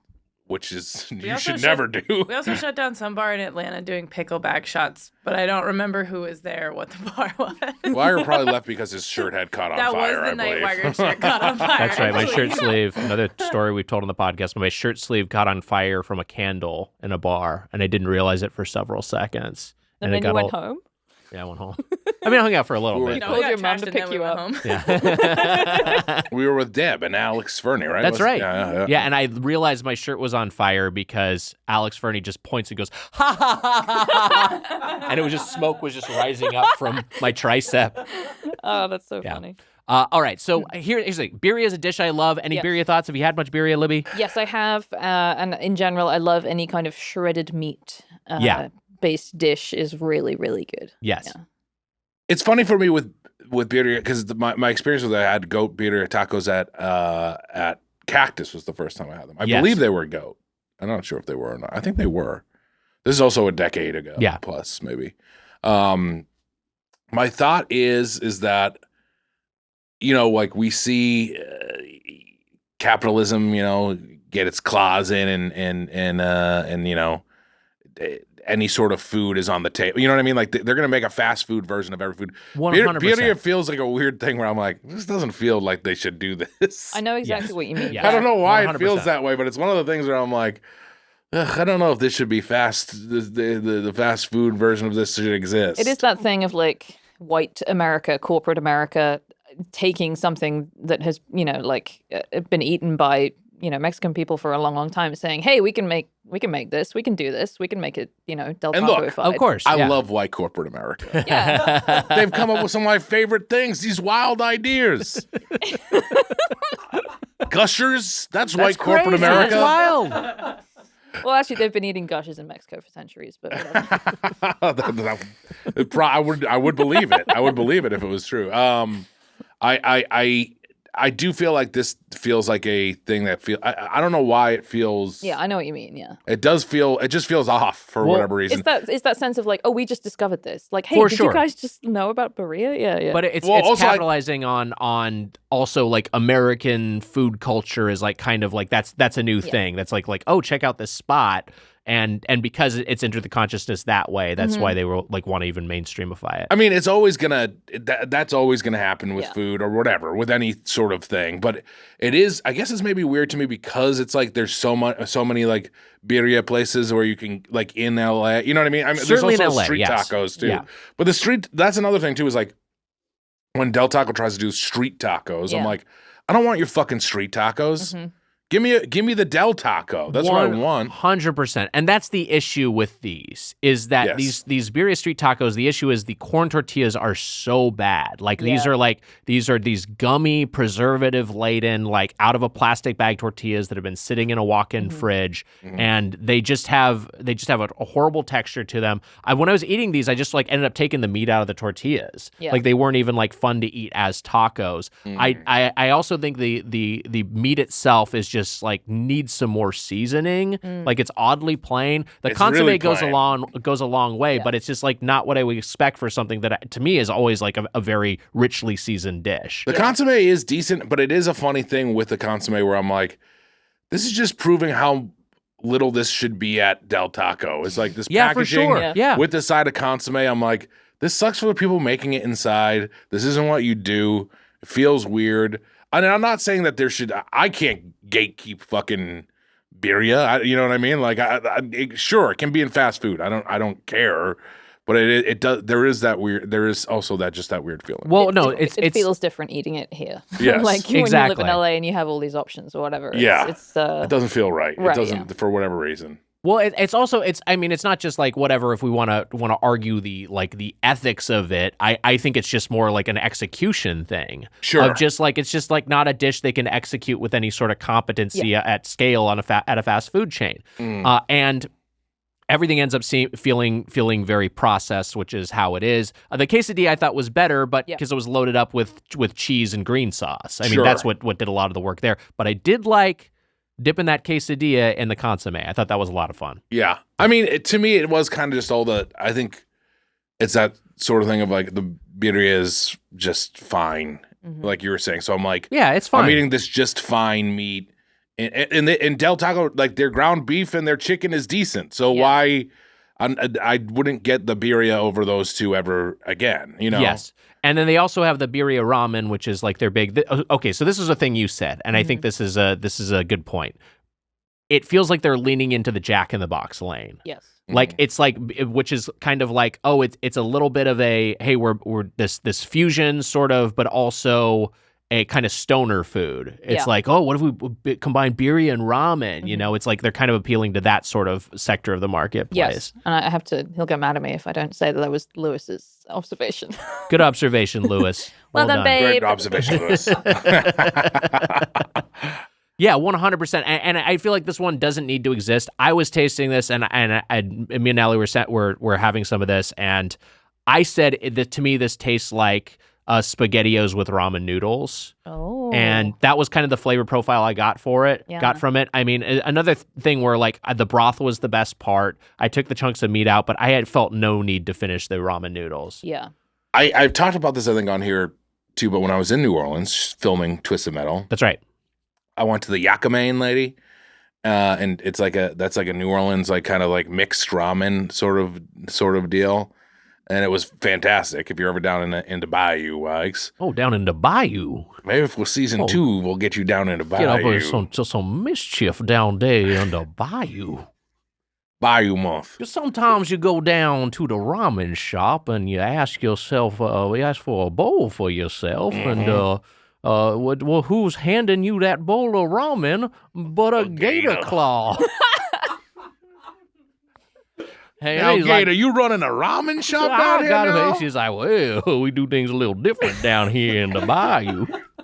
Like, you know, that ramen ain't free, it is. You end up sucking off the gator. Ooh, your green gator cum. Gators have green cum. Yeah, it comes the color of your skin. I know. That's how it works. Mostly. Yeah, but you were down there in the Bayou. Oh yeah, oh sorry, I forgot my whole point is, I also, it just reminded me that I thought of a Secret of the Ooze parody song. What is it? I forgot it now. I'm so mad. Do you remember what the? Because Casey brought up Secret of the Ooze, and Did it have ooze in it? It had ooze in it. Hold on, I can maybe think of it before the end of the episode. I'll try to think on it. Ooze, baby, do you know what that's worth? That's pretty good. I mean, that's just as good. It was one of those things where I was like, I should write this down. Yeah. But, you know, a lot of the stuff I write down is, you know. Gooey Lewis and the Ooze. I mean, that's not a parody of a song, but that could be like the band. Fuck, what was it? Something.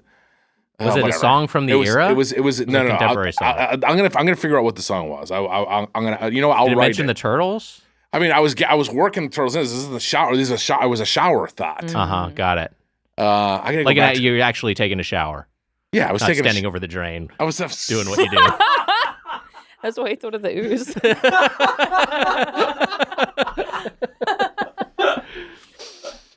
Ooze.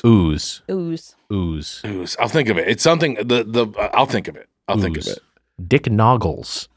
Noggles ooze. Noggles ooze. What was the ooze Noggles song? ooze. It was good, whatever it was. But the Aquaman lady, it just did remind me of that again too, where I'm like, oh, this is like feels like more street food that Del Taco shouldn't be serving. Yeah, 100%. I mean, did you with any other thoughts on that? Like, I just felt like it felt completely asynchronous. Street food is just such a weird thing for like a fast food place to try to appropriate in some weird way. It's also more expensive than the real thing. Yeah, that's my big issue. You go to a fucking cart or a truck, it's going to be cheaper than the version you're getting at Del Taco. Why are you trying to sell street food? Yeah, street food is for street vendors, and that's how they make their money. Right. It doesn't make any sense. It just doesn't make any sense to me. I was pretty disappointed with the birria overall. Our lunch that we got today, and please, if you have any other menu items, weigh in as well. I'm just going to speed through mine. I got so again, they've abandoned their entire Beyond line. So it's gotten pretty paltry. Yeah, they used to have the Beyond tacos there, which was to me was one of the better vegetarian menu items. They were good, yeah. They were good. They had a good texture to them. But those are gone. The Beyond Meat is all gone. So what they have now is an 8-layer veggie burrito, still a good item, and the bean and cheese burrito, which I usually get with green sauce, but I got it with zesty red sauce today to change things up. I also got the crunchtada tostada. I'll read the description here. The original crunchtada. A thick, wavy, crunchy corn shell layered with slow-cooked beans made from scratch, signature tangy salsa casera, crisp shredded lettuce, and fresh house-grated cheddar cheese. So they're making a big deal about this, which is just a flat corn tortilla shell with beans on it. And then queso-loaded fries, which are crinkle-cut fries, queso blanco, cheddar cheese, diced tomatoes, sour cream, and sliced jalapenos. Those fries were pretty fun.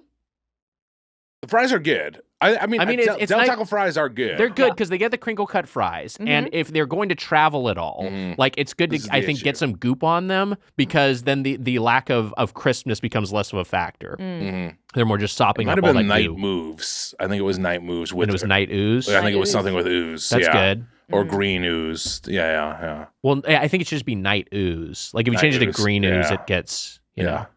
You don't want to change too many elements in a parody. Yeah. That's why he needs to be in a room, you know? I agree. That's kind of insight. I agree. And it was, what do they say? It was turtle time? And it was turtle time. You know what I'm saying? Well, they say turtle power. I guess they say turtle time. Fuck. It's turtle time. It's turtle time. I think it was night ooze. I'm going to keep thinking on it, though. Okay. I'm mad at myself to not write it down. You could do closing time with turtle time. That's Feel like pretty you're- good. Oh. It's turtle time. Yeah. So the Kismet fries are pretty fun. Crostata tostada is like whatever. I sometimes get it as like just a 99-cent option. Yeah. It's just, it kind of fills out your order. You get a little bit of protein and dietary fiber. It's fine. I do like both of those burritos. And in fact, the bean and cheese burrito is a staple of my Del Taco order. I almost always get one. I think it's a really great just basic burrito. And to me, that is one where I clearly prefer this version to Taco Bell's equivalent. I think it's just a better bean and cheese burrito. Oh, Just interesting. straight up. I 8-layer and 7-layer and Taco Bell, whatever. So that's kind of a push. was trying to do some bebop and rocksteady thing for the song. I couldn't get there, but I was trying. I was trying to put bebop and rocksteady in there.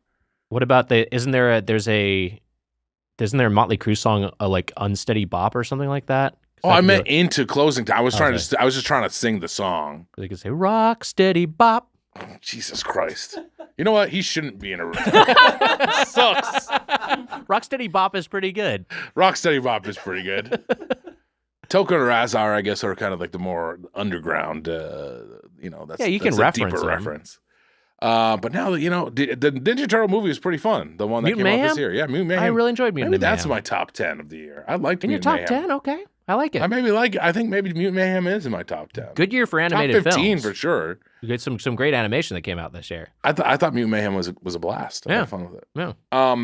I was very sad to eat all of the birria stuff today, and your fries were helpful. I ordered a Del Taco. It didn't come. That's the other. So this is the other thing of the Del Taco experience. And Casey, you can recap your misadventures over there. Yes. Every time you get Del Taco, something is going to be wrong. That's just the Del Taco experience. They Yeah. never get your order right. God bless them. People working there, I'm sure they have their own. There's the systemic issues with the chain that lead to this. I'm sure a lot of these locations are understaffed. But I just expect my order to be a little bit wrong every time. Yeah. If you go to the Del Taco on Sunset Boulevard on Friday or Saturday night after 10 p.m., after 11 p.m., it is the most chaotic fucking. You can wait so long. It for feels that. apocalyptic. So I've waited in line there for an hour just Yeah. in my car. It's insane. Yeah.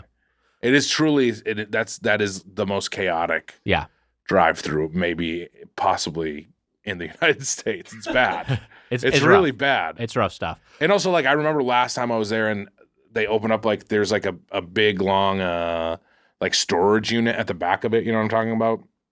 Like a big metal storage unit. Yeah, I know what you're talking about. Yeah. Similar to what I got locked in when I played football. hmm And I was there waiting like an hour in line, and then a lady was fighting with a guy, and she was pulling bags of sauce out of there, full bags, clear trash bags full of sauce from Not packets, like just loose sauce. Yeah. I mean, I'm sure it was sealed. You think it was ooze? It might have been night ooze. Wow. It could have been night ooze. But it was crazy. I mean, it was just it's always chaotic there, and I do think people are huge assholes to the employees there. I know For that they sure. are, yeah. Well, because there are lines that get unwieldy, but there's a difference versus a place like an in distress Del Taco location that has no sense of how to manage that versus a Raising Cane's or an In-N-Out Burger or Chick-fil-A that has a little bit more of a process set up to deal with the volume. It's essentially a military operation at any In-N-Out in Southern California. 100%. There's traffic cops. Yeah, no, they know what they're doing. So, Casey, you were telling us while we were eating why you have sworn off Del Taco. Del Taco used to be in the rotation for me. Yeah. As a fast food stop. Mhm. But then they screwed up my order a handful of times. Last time I went, this was probably 2 years ago. I haven't had Del Taco in 2 years. Wow. But so I was I'll order on the app. Mhm. I'll go pick it up. They can't screw it up. It's in the app. Yeah. I go. It's just 8 o'clock at night. I go into the Del Taco, go through the drive-thru. The guy just says, "We're closed." And I'm I ordered on the app. I'm here to pick up my food. He's like, "All right, fine." And then I go around. I'm sitting at the window for 5 minutes. He comes out, gives me a bag. I drive away. I look in the bag. Nothing was right. He just made whatever he wanted. It's here. And then since then, I've have not been bad. I get it. That's bad. Understandably. And also not surprising Yeah. as far as Del Taco goes. I get it from both sides because obviously, why would Casey go back there after that experience? Also, that guy was probably working by himself. Yeah. Sure. And it's just like it's whatever. I think it's a mismanaged. It's a mismanaged chain. It's a personal favorite of mine. But I feel like it's weird because it feels like there are like I don't feel like it's a place that's like in danger of going under. It's not, but it just makes weird decisions. Like they do weird marginal things. Like they removed the spicy Jack quesadilla, which a lot of people love. This is what I was gonna get into. It's insane. They got rid of it, and it's like, okay, well, yeah, I kind of get from a nickel and dime perspective that there isn't spicy Jack cheese elsewhere on their menu, so they're like, okay, that's one place we could have a little bit of savings. Insane. But if you're gonna do that, then maybe you don't also need to be doing a cookie butter shake, which I just saw them do. Like, what are you fucking doing a cookie butter shake for? You're Del Taco. Insane. Leave me alone. Leave me alone. Leave us alone. alone. They gotta bring back that spicy Jack quesadilla. Yeah. It's that's didn't they get rid of something else? They've gotten rid of a lot of stuff. They keep winnowing down their menu, but also expanding it in other areas, like their limited time birria promotion. You know, speaking of the cookie butter shake, I tried to get that a couple places. Yeah. And nowhere had it. And it's like still on their website, but then when you click through, it's gone. And it's a mirage. I think it's just not on offer anymore. Yeah, I think so. I checked like a few Del Tacos. It's because the signage is like advertising it, and I think it was in the app like pretty recently. Yeah. But yeah, you go to a place, you can't order it. Yep. But also, why are they attempting that? Yeah. I'm sure it's fine, but it's cookie butter. It's Exactly. like, oh, another sweet milkshake. Yeah. Any other food thoughts? Have anything we missed in terms of your menu items? Yeah, I got the ramen, and I kind of had similar thoughts to you. I thought it was fine, but I didn't really feel like I needed to finish it, Mm-hmm. I got a go-to for me is the like stuffed quesadilla taco. I feel like if I'm getting fast food from getting Del Taco, probably gonna go a little nuts. Yeah. And so I like that. It's very big. It's It is. It's a large big boy. taco. Yeah. What else did I get? Well, I went over the weekend and I got a burger and fries, and that was solid, honestly. You just got a regular burger. Yeah. So I went through and the drive-through, I asked, could I have a single cheeseburger? And the guy didn't seem to fully I don't know if that's just not something they do. I'm used to just ordering single versus double or whatever. Anyway, the burger I got was like a child toy burger from a toy set. It was like a very plasticky bun and like a very, very, very thin patty and then ketchup and cheese. And it was great. It was really good because a burger is a really good food. Yeah. And the fries are great. Yeah. And then I got a mini strawberry shake today, and that was good. I like that, and I like the mini size because you really don't need a lot of milkshake. 100%. No, I like that they offer that. The specifically the double Del cheeseburger they have there is one of my more to me a better fast food burger than a lot of places, a lot of dedicated burger places. It's what Natalie asked for when I went to get the Del Taco for the show. I do like their burgers and fries quite a bit. Mitch, anything else? Well, the night I got home, which was only a couple nights ago, which was Monday night, and today's Thursday, I got myself, I did a little Del Taco run when I got back to the house.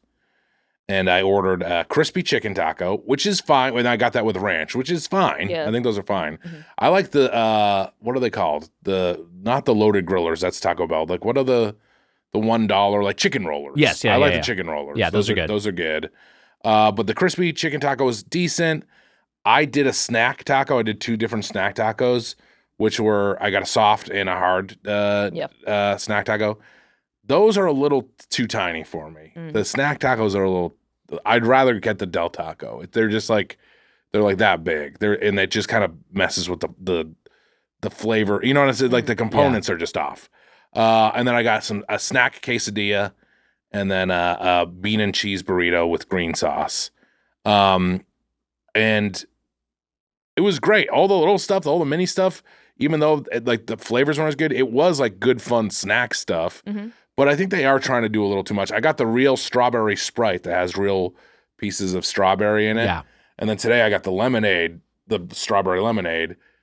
The strawberry Sprite I liked better, but they're both like, they just put some fruit in the drink. It's kind of fun. It's fun. It is fun. It's a little fun. Mm-hmm. It just is. I think, I don't know. It feels like they had a tried and true menu and things were working. So I don't understand why.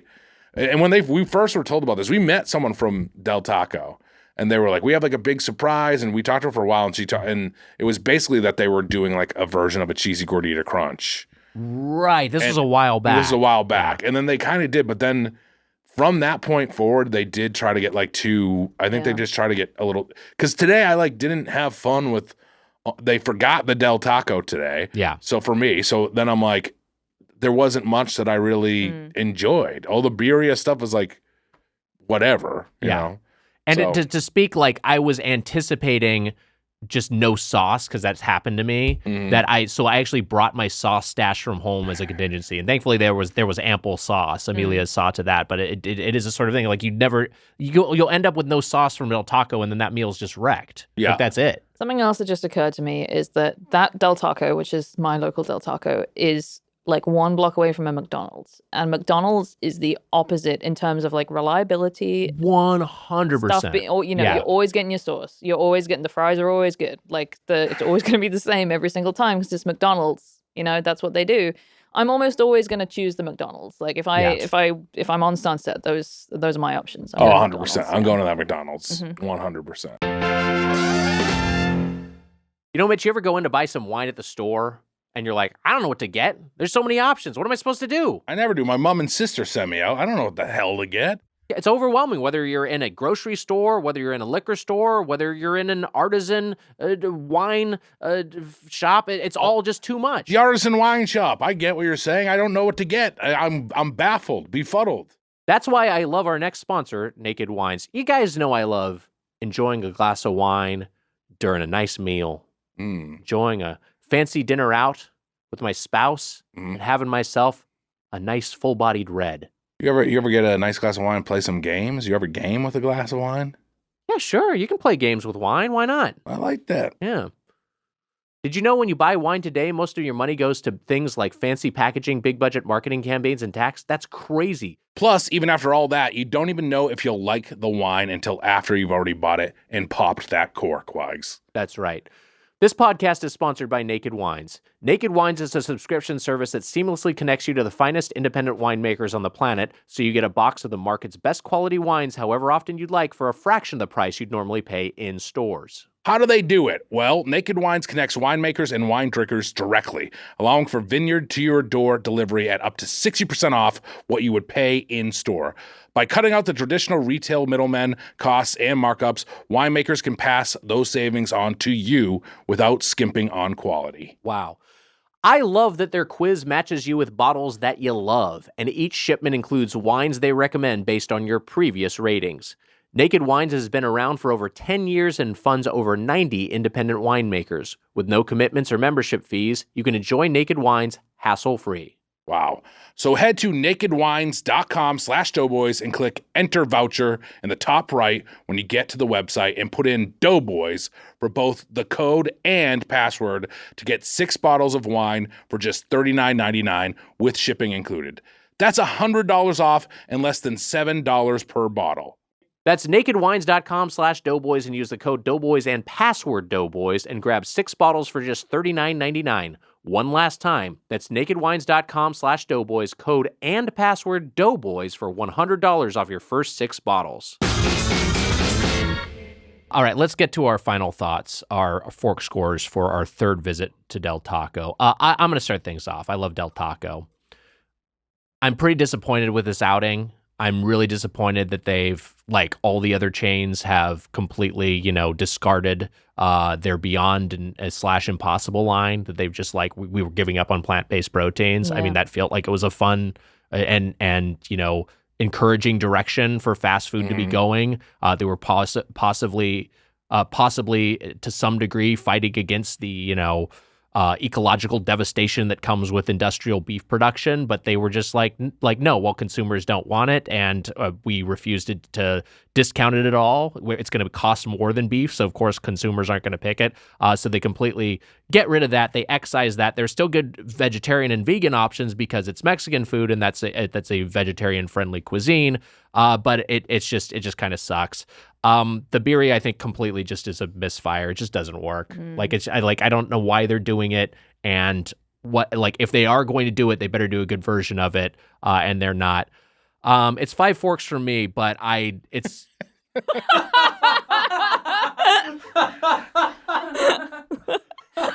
it's a very like deflated 5 forks. Libby, your thoughts, your fork score. Yeah, I mean, look, I will say I don't hate the burrito stuff as much as you guys do. We've had the burrito stuff before. We got the tacos and the quesadilla. I quite like the quesadilla because like when you think about what is good about burrito, it's like the salty beefy liquid. Yes, It's good salty beefy liquid. that is fun. You I know? do like that. I agree. And if you're not expecting much of it, it is a sort of comforting thing. I mean, I like the food I had today, you know. I didn't finish any of it, but I don't know if that was, you know, if that's a me issue rather than a Del Taco issue. I came into this thinking like, you know, what am I going to give Del Taco? You know, it's a place I go like reasonably frequently. And you know, I was like, maybe what I have will change my score or whatever, but I don't think it has. For me, it is a 4-fork restaurant. Wow, 4 forks. Mm-hmm. Balls to you, Mitch. You know, I do love we didn't talk too much. We talked about the fries. You got the loaded fries, which do sog up a little bit, but they do have great fries. Yeah, they have good. great stuff there. I do think that it, like you said, it's like mismanaged, maybe in the maybe corporately mismanaged. I don't know what the issues are here, but it's a lot of the times understaffed. You know what I mean? They get orders wrong a lot. It's a frustrating place that I do like very much. I think that they shouldn't have taken away some of the menu items. I think they should simplify some of the crazy stuff that they do. I do like that they have like a $2 and under crave menu or whatever they do. It's you know, that's fun, but like just decide on a few things, bring back some of the old classics. I don't know. Look, I'm with you. I think that it is 4. I think I'm 4 forks. When I gave it 3.5 forks, I think I had a bad experience. Right. And I do, you know what? I mean, like overall, I do think that Del Taco is like close to the 5 fork range for me. But I got to be honest with what the review is today. Like the birria stuff was fine. And then the other night I did have a good time with what I had. But I'm sad that I didn't get a Del Taco and they forgot it. And that's what I want now. I'm going to crave a Del Taco for fucking, I got to go get one. Yeah. I had a Del Taco. I know. I saw that. Our guest gets, if they fuck up an order and they forget one of my things, the guest gets the. Look, I mean, if there were 2 in the thing, who's to say whether it was mine or yours? And I got to eat it. That's a great point. That's a great point. And I also did have a soft Del Taco. That's what because I wasn't clear in my ordering to Amelia, so that was on me. Shout out to Amelia, who also pointed out that, or what were you going to say? Well, who went to Del Taco at like 11:30, and then what a nightmare to go with a giant order to Del Taco at 11:30 in the morning. Sorry, you reminded me. I had an experience recently where I was like, "Oh my god, I've never understood what it's like to be the Doughboys." Yeah, better. And it was when I did a stream over Christmas. I did like different Christmas streams, and I did one that was 7-Eleven charcuterie. So I went to 7-Eleven and bought a bunch of different stuff to make a charcuterie board on the stream. And I bought, I think, $40 worth of stuff from 7-Eleven. And just like, because you don't have like a basket at 7-Eleven. So I was just like carrying this like tottering pile of like horrible salami and like pretzels and a lot of horrible stuff. And I was like, oh my God, now I know what it's like to be Nick Weiger. It was so humiliating. Did you? That's accurate. How? And I had the urge that I think you've mentioned before, which is to say, this isn't really me, this is for a stream, this is for content or whatever, but that's way worse. Worse to say that, 100%. Wait, how was the charcuterie board, though? Horrible. Oh, what a bummer. Yeah. Because I would think, like is there kind of, I imagine part of the your mentality behind the exercise is like, if we remove all the packaging and we present it like a normal charcuterie board, will it still, like, you know, how much of that is showmanship and how much of that is quality of the product? But the best thing was the sliced apple. Wow. I put like, you know, like they have these little, you know, those like cheese sticks that are wrapped with salami or whatever that you get. I did some of those and they were horrible. I mean, some nuts, you know, that was all right, but really generally diving not into good. the cold case. Yeah, that's a bummer. But anyway, one more Amelia thing. She pointed out that if you hold your nose and say her full name, Yes. Amelia Marino, it sounds like a birria burrito. Birria burrito. Which is Amelia Marino. Amelia Maria. Kind of works. Amelia Marino. Oh, I just said burrito. We're just saying Korea burrito. I was gonna say yours sounded the most like her name. Amelia Marino. Now I'm trying to say her name. You sound like you're saying her name. Yeah. That's all right. It rhymes. Her name, Amelia Marino, rhymes with birria burrito. Birria burrito. She has a wonderful mind to come up with that. If my name was Amelia Marino, I would never in a million years have figured that out. Yeah. I sure didn't. I still don't know it. Wow, so Del Taco back in the Golden Plate Club.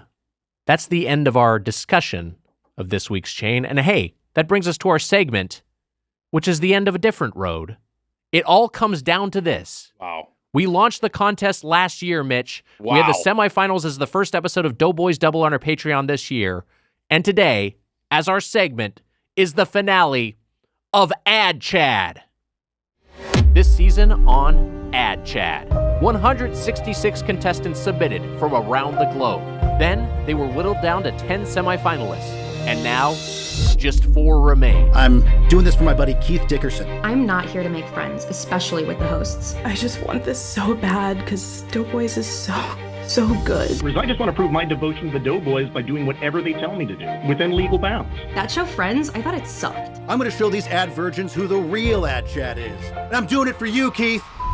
I'm done. Who will be Ad Chad? Red leather, yellow leather. Weiger and Mitch sit in a ditch. The lips, Weiger the and teeth, Mitch the tip sit of the in a tongue. ditch. Weiger and Mitch sit in a Weiger ditch. thighs are a nice surprise. Who will be crowned the first ever Ad Chad? Wow. What Wow. dumb bullshit.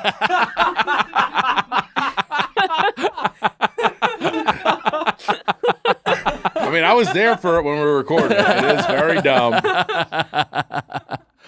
All right, so we have 4 Wow. contestants. Libby, what a ride. I don't even know what to say. We have 4 finalists. We are going to meet each of them, and then we are Were going you to aware see of their ad Chad? read. Yes, I must have missed. Like I have missed some episodes. I feel like I'm not one of those guests who comes on and is like, "Oh, I love the Doughboys. I love when you give Spoon score and Right, yes, yeah. whatever." I'm a big Doughboys fan, but I have somehow missed Ad Chad. Although I did know the phrase. Yeah. it was somewhere in my head. We also kind of forgot about it, which is part of the Okay. issue. Yes. So it kind of did. The timing should have been like more all last year, but then it fell off of our radar a little bit. So we're kind of making up for it now. We're figuring it out. But you know what? Perfect spot for it. The slums of January. The week you get the guest who will always come on. All right, so we have 4 finalists. We are going to meet each of them in sequence, and then we are going to hear their reads. And for this one, they all have all new copy.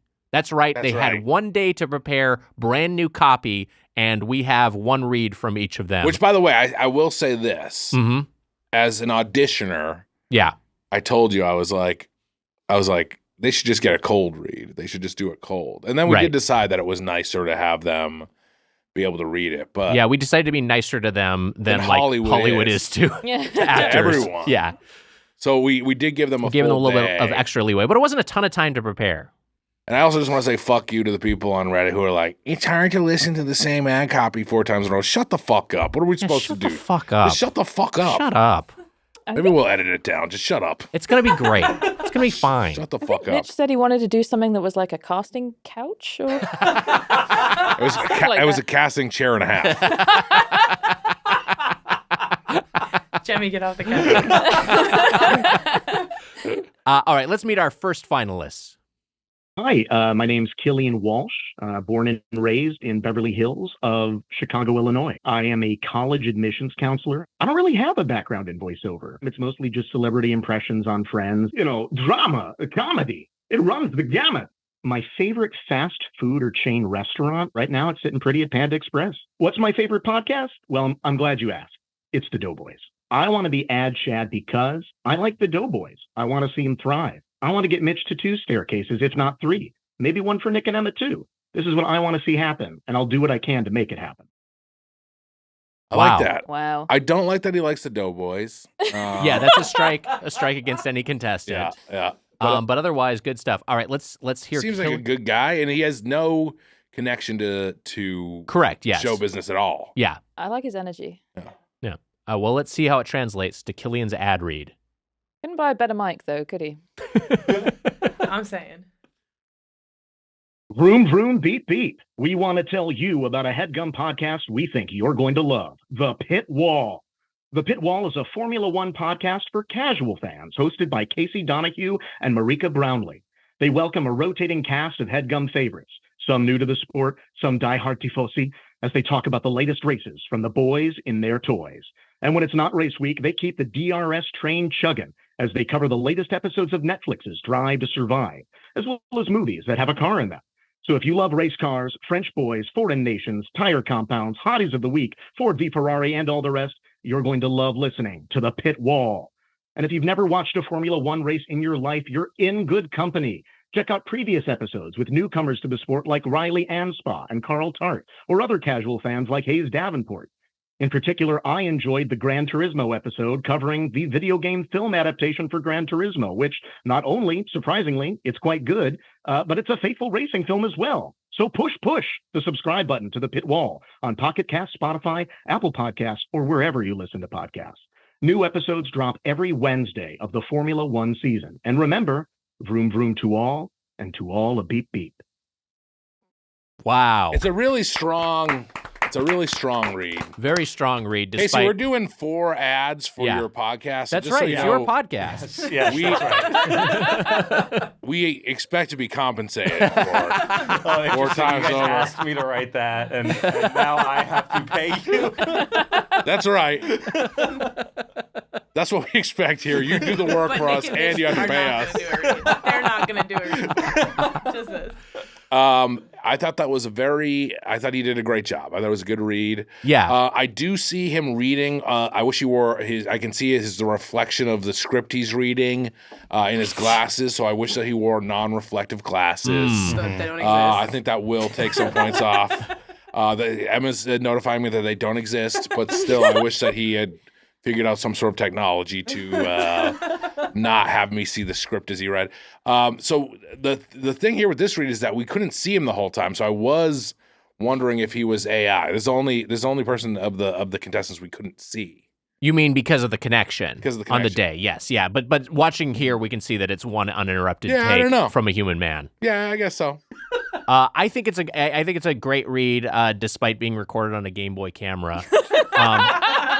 I think it is. It's just natural pipes. That's a big part of it, and so I'm really impressed by how clean it is, but also just like how much power comes from behind those vocal cords. Very conversational. Very it feels exactly. like a friend recommending a podcast. It to me. feels both presentational but also warm. Libby, any thoughts?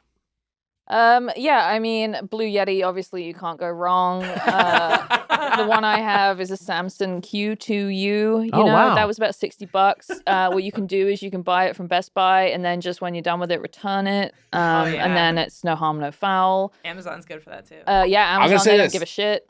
The guy should have bought $100 mic for this Doughboys competition. Right. And would it kill you to make your bed? That's what I was going to say.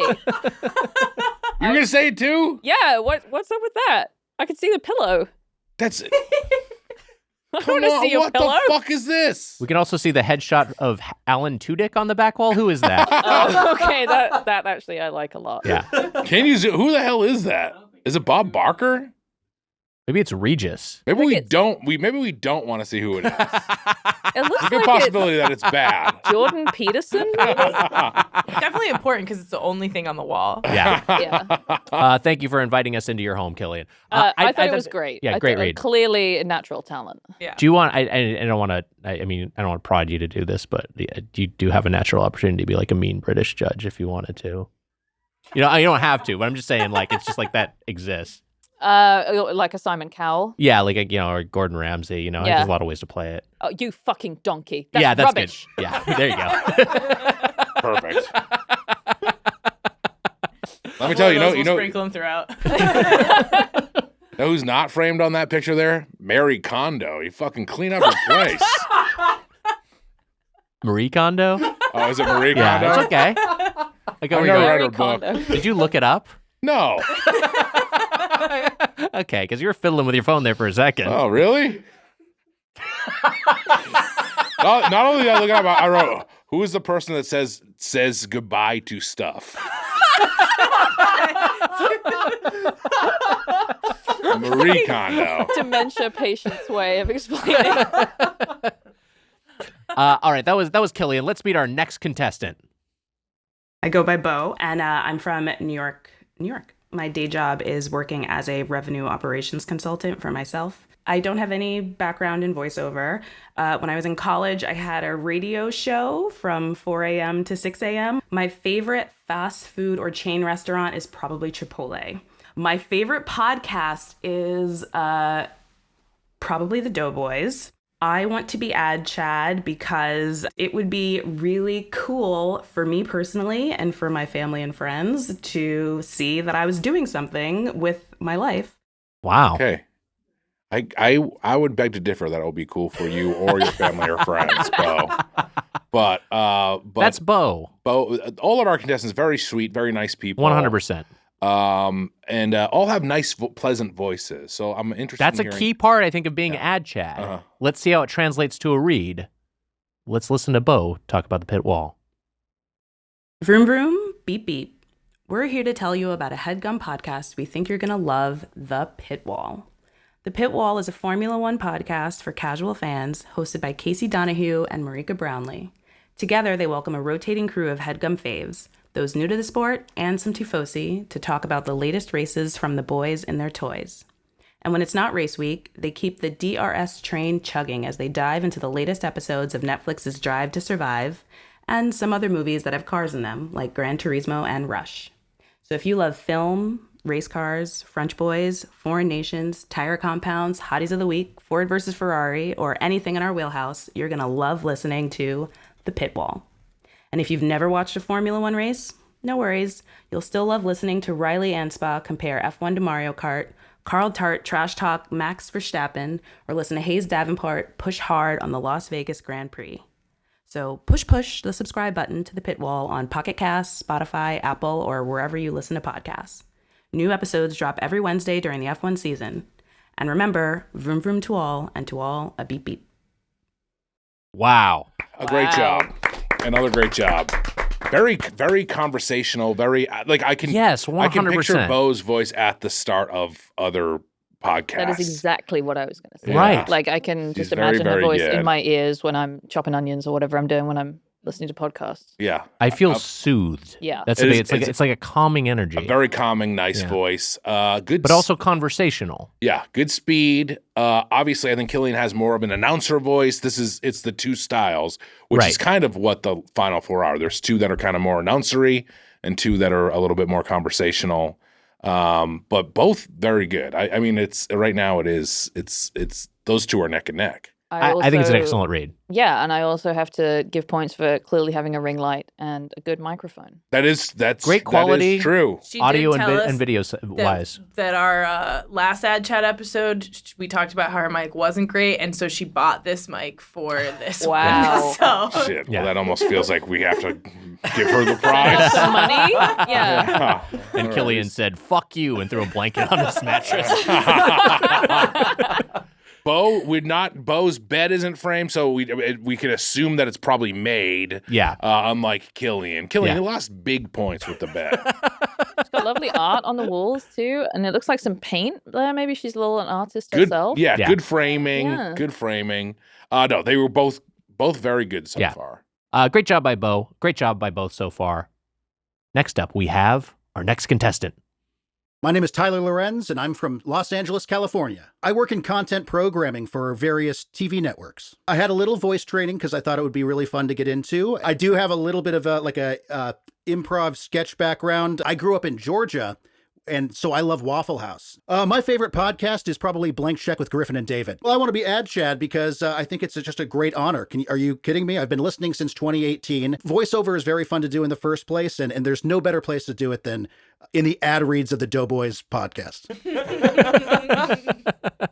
Tyler's funny. He is funny. He's a funny dude. Yes. I will say, he has a background in sketch and improv. Those are point deductions for me. Yeah, 100%. Pretty significant. Yeah. But I will say he gets points for not listing Doughboys as his favorite podcast. Yeah. I love that. Real alpha move. Another great. It's the three contestants so far just have great voices. Yes, and also a pro setup for what it's worth coming from Tyler. All right, let's go ahead and hear Tyler's read. Vroom, vroom, beep, beep. We want to tell you about a Headgum podcast we think you're going to love. The Pit Wall. The Pit Wall is a Formula One podcast for casual fans, hosted by Casey Donahue and Marika Brownlee. They welcome a rotating cast of Headgum favorites, some new to the sport, some diehard tifosi, as they talk about the latest races from the boys and their toys. And when it's not race week, they keep the DRS train chugging as they cover the latest episodes of Netflix's Drive to Survive, as well as movies that have a car in them. So if you love race cars, French boys, foreign nations, tire compounds, hotties of the week, Ford v Ferrari, and all the rest, you're going to love listening to The Pit Wall. And if you've never watched a Formula One race in your life, you're in good company. Check out previous episodes with newcomers to the sport like Riley Anspaugh and Carl Tart, or other casual fans like Hayes Davenport. I personally recommend the Brazilian Grand Prix episode with Ali Khan for a truly charming entry point into the pod. Give it a listen. You'll say obrigado. So push the subscribe button to The Pit Wall on Pocket Casts, Spotify, Apple Podcasts, or wherever you listen to podcasts. New episodes drop every Wednesday of the Formula One season. And remember, vroom vroom to all, and to all a beep beep. Wow. That's a really good read. They're all well done good. by Tyler. He's got good attitude. Yeah, clearly it's somewhat of a ringer, I think. Just like experienced, Yeah.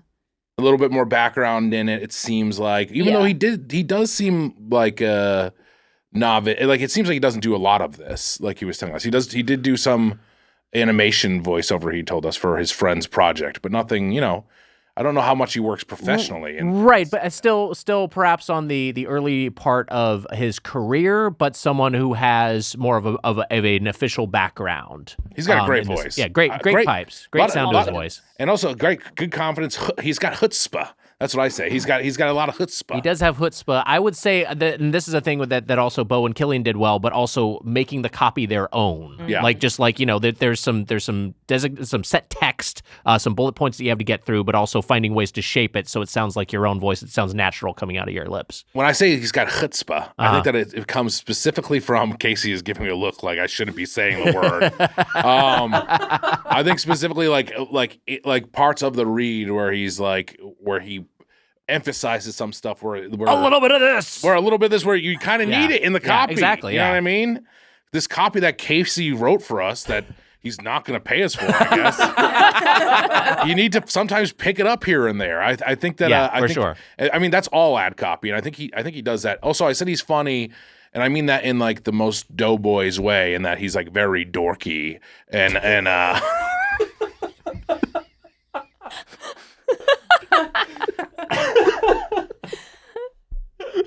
I also like that he seems to live in a closet. That's cool. Yeah, I think he maybe records in this closet. No, I think he lives in there. Yeah, that's his domicile. I was like, his jokes were funny and he was dorky in a good way. I didn't mean it like. I like that he was a loser. He's not a loser. He's great. He's great. He is great. All three have been great. Everyone has done far. great, and you know what? I keep thinking is, damn, it must be really hard to do ad reads. Yeah, seems hard. That was the whole point of us doing that. So thank you for saying that, Libby. That's what we wanted out of this. Yes, is that people were like, dude, they stutter and they mess up all the time. Specifically at me, you do them pretty well. Did they say that to you? They write shit like that all the time. They're writing "duh" out. They're typing it and putting it in Mrs. Replies. Of course they're writing "duh." And now that you've said that, that was the whole point of this. Is just to show people that they weren't easy. Do we need to even finish this? No, I think we're done. I guess for the readers, we should finish Yes, it, I yeah. guess. All right, we have one more contestant. Let's meet our final of the 4 finalists. Did you just say for our readers? Oh, no, I meant these people. Ad readers. Yeah. I don't think anyone's reading the Like, podcast, I did the same but thing. I called our listeners our readers. Is that what you're saying? No. People can order transcripts of this, like Nightline. Yeah. All right, let's meet our final finalists.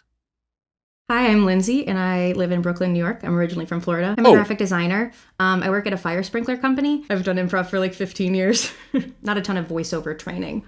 Favorite fast food is Taco Bell. Always a Crunch Wrap and almost always a cheesy gordita crunch as well. My favorite podcast is the Sloppy Boys podcast.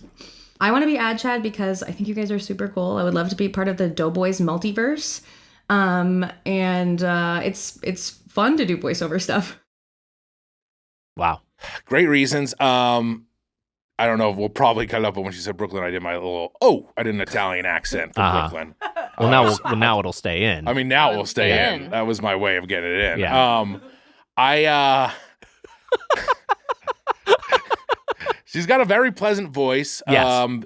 I like that she didn't like our podcast, but then her favorite was Sloppy Boys, so points deducted still. Right. Overall. Yeah. But too close. Improv too. She said a lot of. She does a lot of improv. Yeah, right. We talked to her about that a little bit when we were doing our exit interviews. I do like that she likes cheesy gordita crunches wags as well. So I mean, every person has it just has a nice voice. Yeah.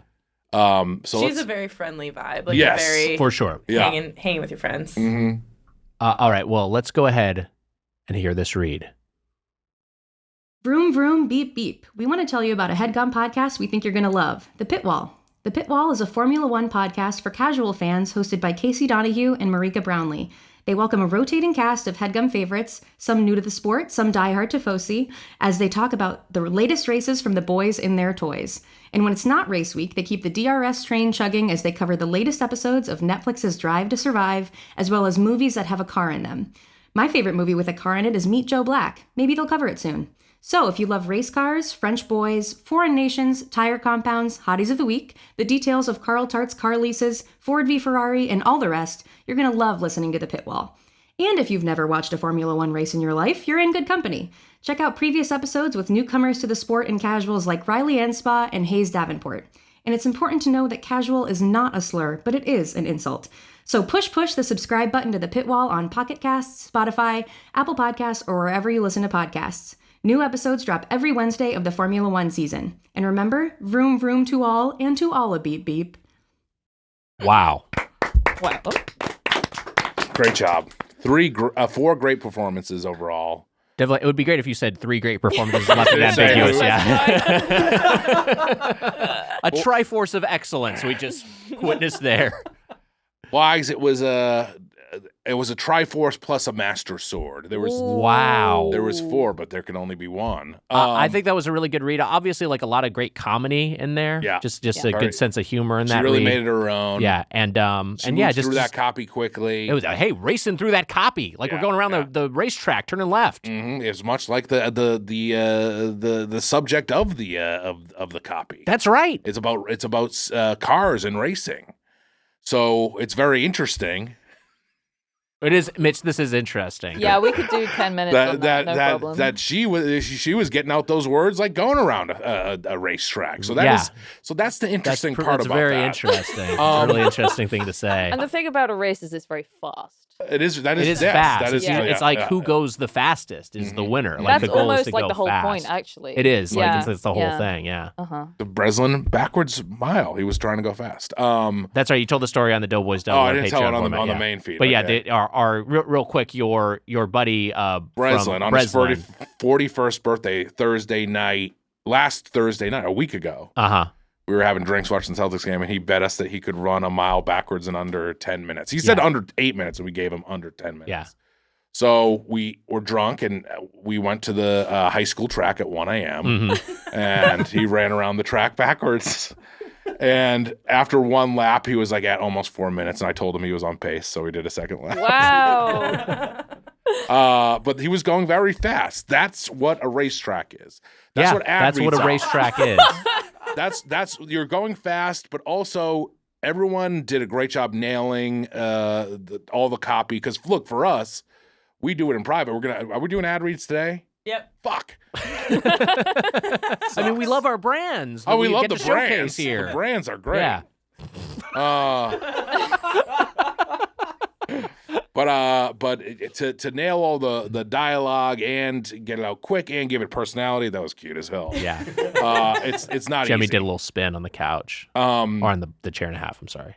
But I think this is going to be a tough decision between the four of them. It's going to be very hard. It's going to be a very tough decision. Here's what I think we should do. Let's take a break. Let's talk about it, and we're going to come right back and crown an ad Chad. Wow. Vroom, vroom, beep, beep. We want to tell you about a Headgum podcast we think you're going to love, The Pit Wall. The Pit Wall is a Formula One podcast for casual fans hosted by Casey Donahue and Marika Brownlee. They welcome a rotating cast of Headgum favorites, some new to the sport, some diehard tifosi, as they talk about the latest races from the boys in their toys. And when it's not race week, they keep the DRS train shugging. Choo-choo. As they cover the latest episode of Netflix Drive to Survive, as well as movies that have a car in them. So if you love race cars, French boys, foreign nations, tire compounds, hotties of the week, Ford vs. Ferrari, and all the rest, you're going to love listening to The Pit Wall. And if you've never watched a Formula One race in your life, you're in good company. Check out previous episodes with newcomers to the sport like Riley Anspaugh and Carl Tart, or other casual fans like Hayes Davenport. Me? I like the recent episode with the Action Boys talking about Ferrari, the Michael Mann movie. Action Boys called. They said, stop wearing their merch. So push the subscribe button to The Pit Wall on Pocket Cast, Spotify, Apple Podcasts, or wherever you listen to podcasts. New episodes drop every Wednesday of the Formula One season. And remember, vroom vroom to all, and to all a beep beep. Welcome back to Doughboys. We had a long set of deliberations we among did. our panel of judges. Susser and Amelia weighed in remotely. Jemmy took a nap. And a decision has been reached. Everyone did a great job, Wags. It was crazy close. We were all. It took a long time to figure it out. But ultimately, only one person can come away with the grand prize of a new professional podcast mic, a month-long job paid as the Doughboys ad reader, and the title of first ever ad Chad. And that winner is Killian. Congratulations, Killian. You Killian. are ad Chad. Wow. Well done to all of our competitors. All so good. But congratulations your bed to Killian. wasn't made. You had your mic wasn't working. Yeah. But you overcame the odds of a bad bed and a general lack of effort. Felt very Doughboys. No, you did. Everyone did Great such job. a great job. It was that was very, very hard to Yes. figure out. Thank you to Killian. Thank you to Bo. Thank you to Lindsay. Thank you to Tyler. And thank you to everyone who submitted. Yeah, amazing job. Amazing job all around. And hey, just like a restaurant with all your feedback, let's open up the feedback. We have a voicemail today. Let's take a listen. Hey, Doe fam, this is Riley. I'm hoping you guys can help me settle a food-related debate. And the question is, how is the correct way to eat trail mix? Me and my fiance differ in how that should be done. I won't tell you who chooses which side, but the two options are that you just pick up a handful of trail mix, you throw it in your mouth, whatever you get, you eat, as the flavors are designed to go together, or that you get a handful and then you eat each individual component separately. You'd eat all the peanuts and then all the raisins or whatever. You kind of it's just a way to get multiple snacks at once, but they don't actually get eaten at the same time. Any help you could provide would be great. Thanks, guys. Right. We're basically, do you eat them like M&Ms or do you eat them like Skittles? Like, do you eat them as a handful or do you eat them individually? You don't eat a handful of Skittles? No, I take them one at a time. Yikes. I do both with Skittles. I'll eat them individually, and then I also will eat a handful of I had them. a roommate in college who, with both Skittles and M&Ms, would always eat in threes, 2 of one color, 1 of a different color. Whoa. Which was so specific. Yeah. Wow. I kind of like that. Yeah. I think that I do it both. I think I do it both ways. I think once again With trail mix. I think that I will do a big handful of trail mix and something like, I want an M&M. And so. Yeah. That's my favorite is you get the trail mix with M&Ms in it and then you're just eating M&Ms. Kind. Yeah. It's so good. This is a crazy question to me. Crazy question. It's utterly insane to... You were just in the mountains, so I imagine you have some trail mix experience. Yes, I'm a big-time trail mix eater. I eat it on the trail. I eat it on a stream. I eat it just sitting on the couch, and I like to put it in a little ramekin. I like to decant my trail mix into a little ramekin and then take it over to the couch, and then I scoop up a big handful and shove it all in at once, because that's the whole point, is you get different flavors. You get the you get a little cranberry salty, a with little the pecan, sweet, with little the crunch, a little chew. with the M&M. Right. Salty, sweet. Yes. Here's the thing, though. It's funny that you're like, you were just up in the mountains. Of course you have trail mix. She went up to the mountains to write. It's like... That's some fucking trail I guess, mix. well, also, like, writers just are snacking, I guess, too. You went on some hikes. I actually didn't. I actually stayed in. I thought you went on some hikes. I was thinking it's about the winter. it. I was thinking about it, but no, was it snowy? No. I was in Crestline, which is like not that high up. Okay. But yeah, I stayed inside basically for 2 days straight. Got it. And I bought some trail mix, but didn't eat it. I went to Trader Joe's on my way out there, and I spent a very stupid amount of money on 3 days worth of groceries for the Airbnb, including some trail mix. I got some almond bark as well, like dark chocolate almond bark. Oh, so good. But you're remote. How often are you on the trail when you eat trail mix? It used to be all the time when I was in Boy Scouts. Bullshit. I was a fucking big time trail guy. I was on the trail all the time. I was hiking. Trail mix on the trail? Yeah, I eat trail mix on the trail. That was the first context I was introduced gamer for. Chair. That's where you're eating. You're not fucking eating on the trail. Okay, well, these days, let's but not say anything we might regret about gamer chairs. I get myself a gamer chair and a half.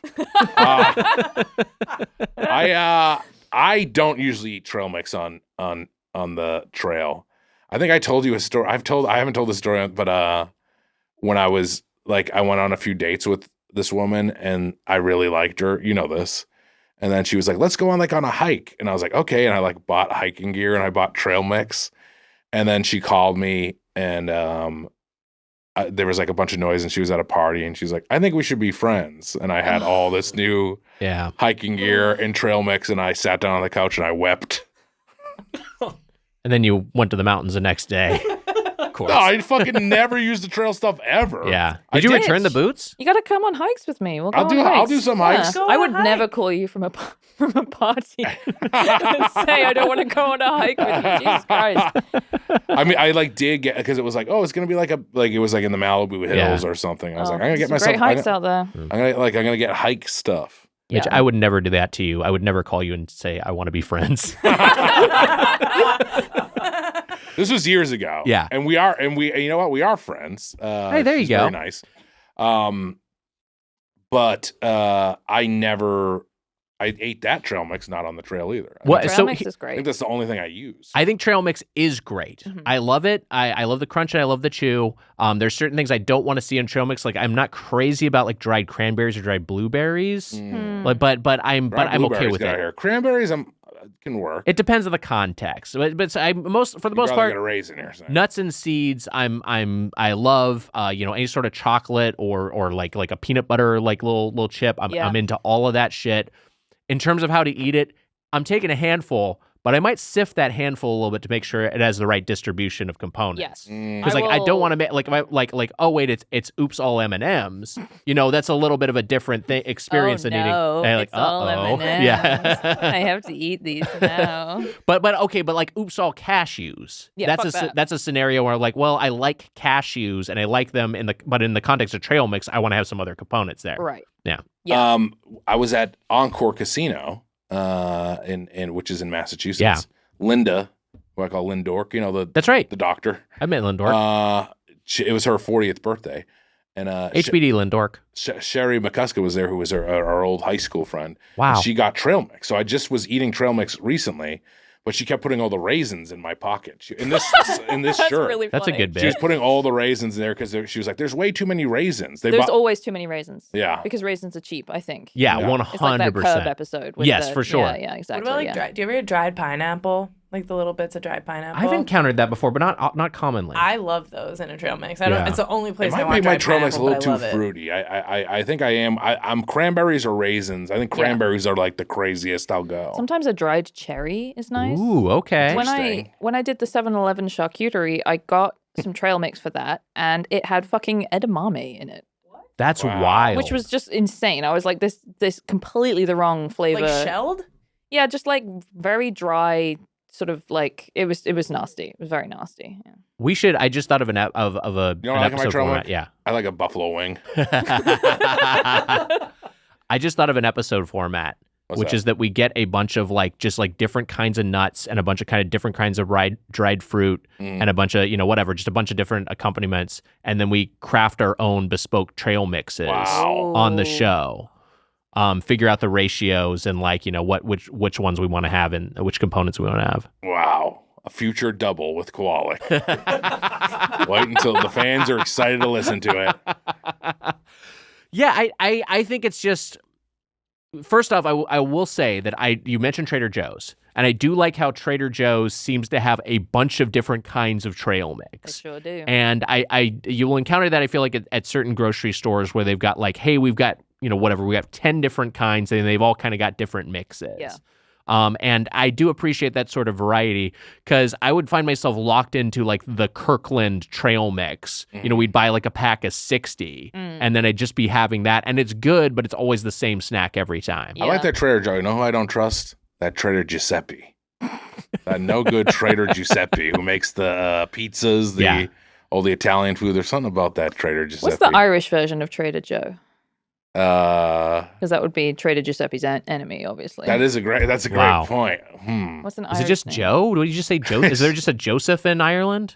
What's Probably the name? Irish Joes, right? Irish Yeah, Joe? no, there's plenty of Irish Joes. Yeah. Joey O, Joe, he's Irish. If there was any overlap in the Venn diagram of Trader Joe's shoppers and Trump voters, you could have a Traitor Joe as a Joe Biden bumper sticker. Oh fuck! But no one would get the reference. I think the Irish Joe is just Angry Joe. That works. Angry Joe. That's him. Selling it's Angry Joe's soda bread. What are the Irish dishes Trader Joe would have? Yeah, this soda bread. They have that corned beef. Corned beef. That's it. Yeah. Man, a Trader Joe's corned beef, that would be pretty great. Like a corned beef and cabbage meal. Could be. You never know. They sell that. Do they really? Around March. Yeah. Well, you'll be able to see very soon. Why isn't there an Irish Joe included?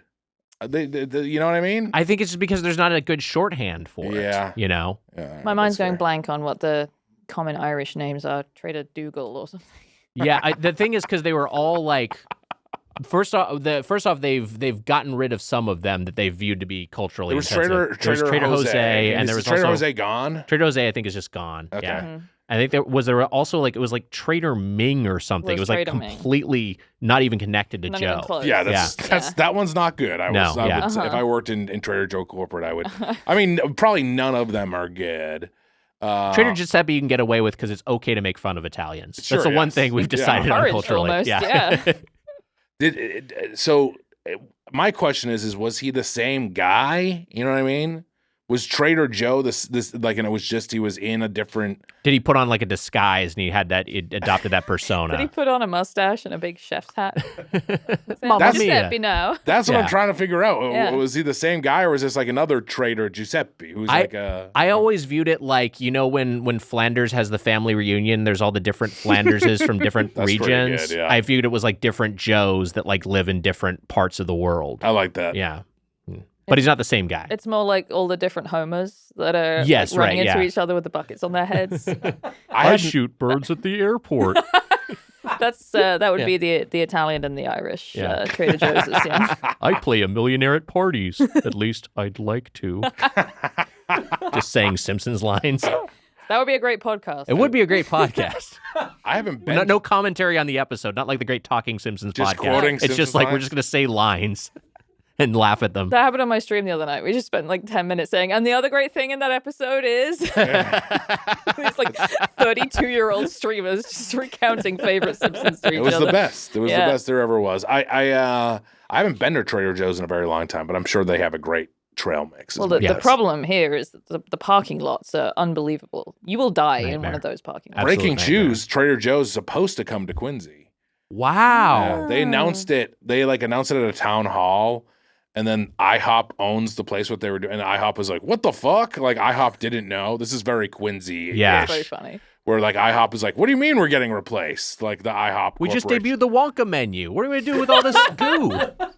All this multicolored goo. We have all this hover chalk. You've never had pancakes like this. No. You like that movie? I think it's pretty good. It's like great, but it's full fun. of shit. I think it's pretty good. It's fun. Did you see Wonka? No, I did not. I will not be seeing Wonka. You know, it's funny because my husband asked me if we were going to go see Wonka because it's sort of a joke. And I said, that's not going to be the only movie that I see in theaters this year. Well, other than Sorcerer. It's not going to be Sorcerer and Wonka. The two movies I see in theaters. I started watching Sorcerer last night, Casey. Fucking amazing movie. I've never seen it before. It's great. I saw it at the Los Feliz 3 and it was unbelievable. And it was so loud. I don't know if you've experienced this, but that theater is very loud. It's very loud. And I had to theater. put my fingers in my ears because it was so loud and I had a headache. I felt like an old lady, but yeah, it was crazy good. That's cool, though, because I saw Beekeeper last night and it was not loud enough. I was like, this is an action movie. Fucking crank it up. Yeah, you told me. Turn it up! Yeah. That's quoting the There Simpsons you from go. the THX opening. That's right. Yeah. You told me that you couldn't hear any buzzing during the film, right? All right, let's end this fucking episode. Let us know your preferred trail mix consumption habit. Hashtag Trail Max. And if you have a question or comment about the world of chain restaurants, you can email us at our new address, feedbag@birdfuck.com. Or leave us a voicemail like Riley did at 830-GODO. That's 830-463-6844. And to get the Doughboys Double, our weekly bonus episode, plus our entire pre-2018 back catalog, subscribe at patreon.com/Doughboys. Our producer, Emma Erdbrink. Our associate producer is Amelia Marino. Our engineer is Casey Donahue. And our videos are edited by Mike Dorfman. Our guest, Libby Watson. Thanks so much for being here, Libby. Yay. Thanks for sticking around. Thank you so Starring Mike much. Mitchell and Nick Weiger. And Jemmy. Jemmy. Yay. I want to put us in the credits, too. Okay. I thought it was fun to put us in, too. Fine. Before we get to our guests, I just want to say congrats to all the ad chads once again. You're all ad chads in our mind. Yes. It was very tough, and you guys all did an awesome job. Yeah. Thank you for doing that. A lot of fun. I thought you were all ad virgins. No, it's not true. They're all great. Libby, anything you'd like to plug? Just my Twitch stream, twitch.tv/Libtron. I do gaming. I also do a lot of baking and cooking streams. So like bread, I've done pie, ice cream, stuff like that. So I'm going to be focusing a little more on maybe like easy recipes for people who don't know how to bake. So if you're interested in learning to bake, follow me on Twitch. That's fun. I hopped on your stream. You did a charity stream. Oh yes, which was great of you to do. You raised a lot of money for a great cause. But yeah, that was a lot of fun. We messed around with a very bad train game. Yes, the only unplayable game that I played that whole day. I played 10 different games, and yours was the only one that not yours. You didn't. Yes. It wasn't Right. Sopranos Road to Respect. It was Which is very playable. Right. so playable. Shit, I should do that on stream actually. Yeah, it was great, and it was very kind of you to come on. We had PFT on. We had Hayes Davenport. That's right. And it was a great time. A lot of fun. Yeah. What were the missions in? Twitch.tv/Libtron. Thank you. What were the missions in Road to? Do you remember any of them? It was like, Did you get to pick up Gabagool and shit like that? I can't remember if there were fetch quests like that. Again, I didn't work on it for that long. So like, a lot of that stuff, that content that got implemented was after I was off the project. But yeah, I mean, whatever. It was overall, your main quest was to try to have Joey Nails ascend the hierarchy of the New Jersey mob. Joey Nails. Joey Nails. Joey Nails. Tough as nails. Nothing like any of the names from The Sopranos. Yes, markedly worse, right? Yeah, exactly. Yeah, Joey Nails. Like, it sounds like it could be, but it also isn't at all. Yeah, That's those the guys thing. are called like Silvio or Paulie. They're Right. all called Well, Joey. there's Polly Walnuts. There's Big Pussy. Big there's Pussy. like, All right, fair enough. there's yeah. things you hit. Big Pussy's way better than Joey Nails. I agree with you. So is Little Pussy Malenga. It's Hey, what- another good one. what There's a about Big this? Pussy and a Little Pussy. Yeah. What about Joey Pussy? Joey Pussy would have been good. Now, I'm not sure if That's a good Trader Joe THQ, name. That'll do it for this episode of Doughboys. Until next Mike, time for the Spoon Man, Mike Mitchell, I'm Nick You're Weiger. Nicky Nails. Look at your toenails. I don't know if these are showing up on camera, but yeah, you got a little petty. You know, you showed feet on my charity stream too. Remember that? Oh, I did. Nick loves showing feet. Maybe I do. That'll do it for this episode of Doughboys. Until next time for the Spoon Man, Mike Mitchell, I'm Nick Weiger. Happy eating. See ya. Want to dress like the Doughboys? We don't recommend that. Instead, get all your favorite Doughboys merch at doughboys.kinshipgoods.com. Sources for the intro are in the episode description. That was a Headgum podcast.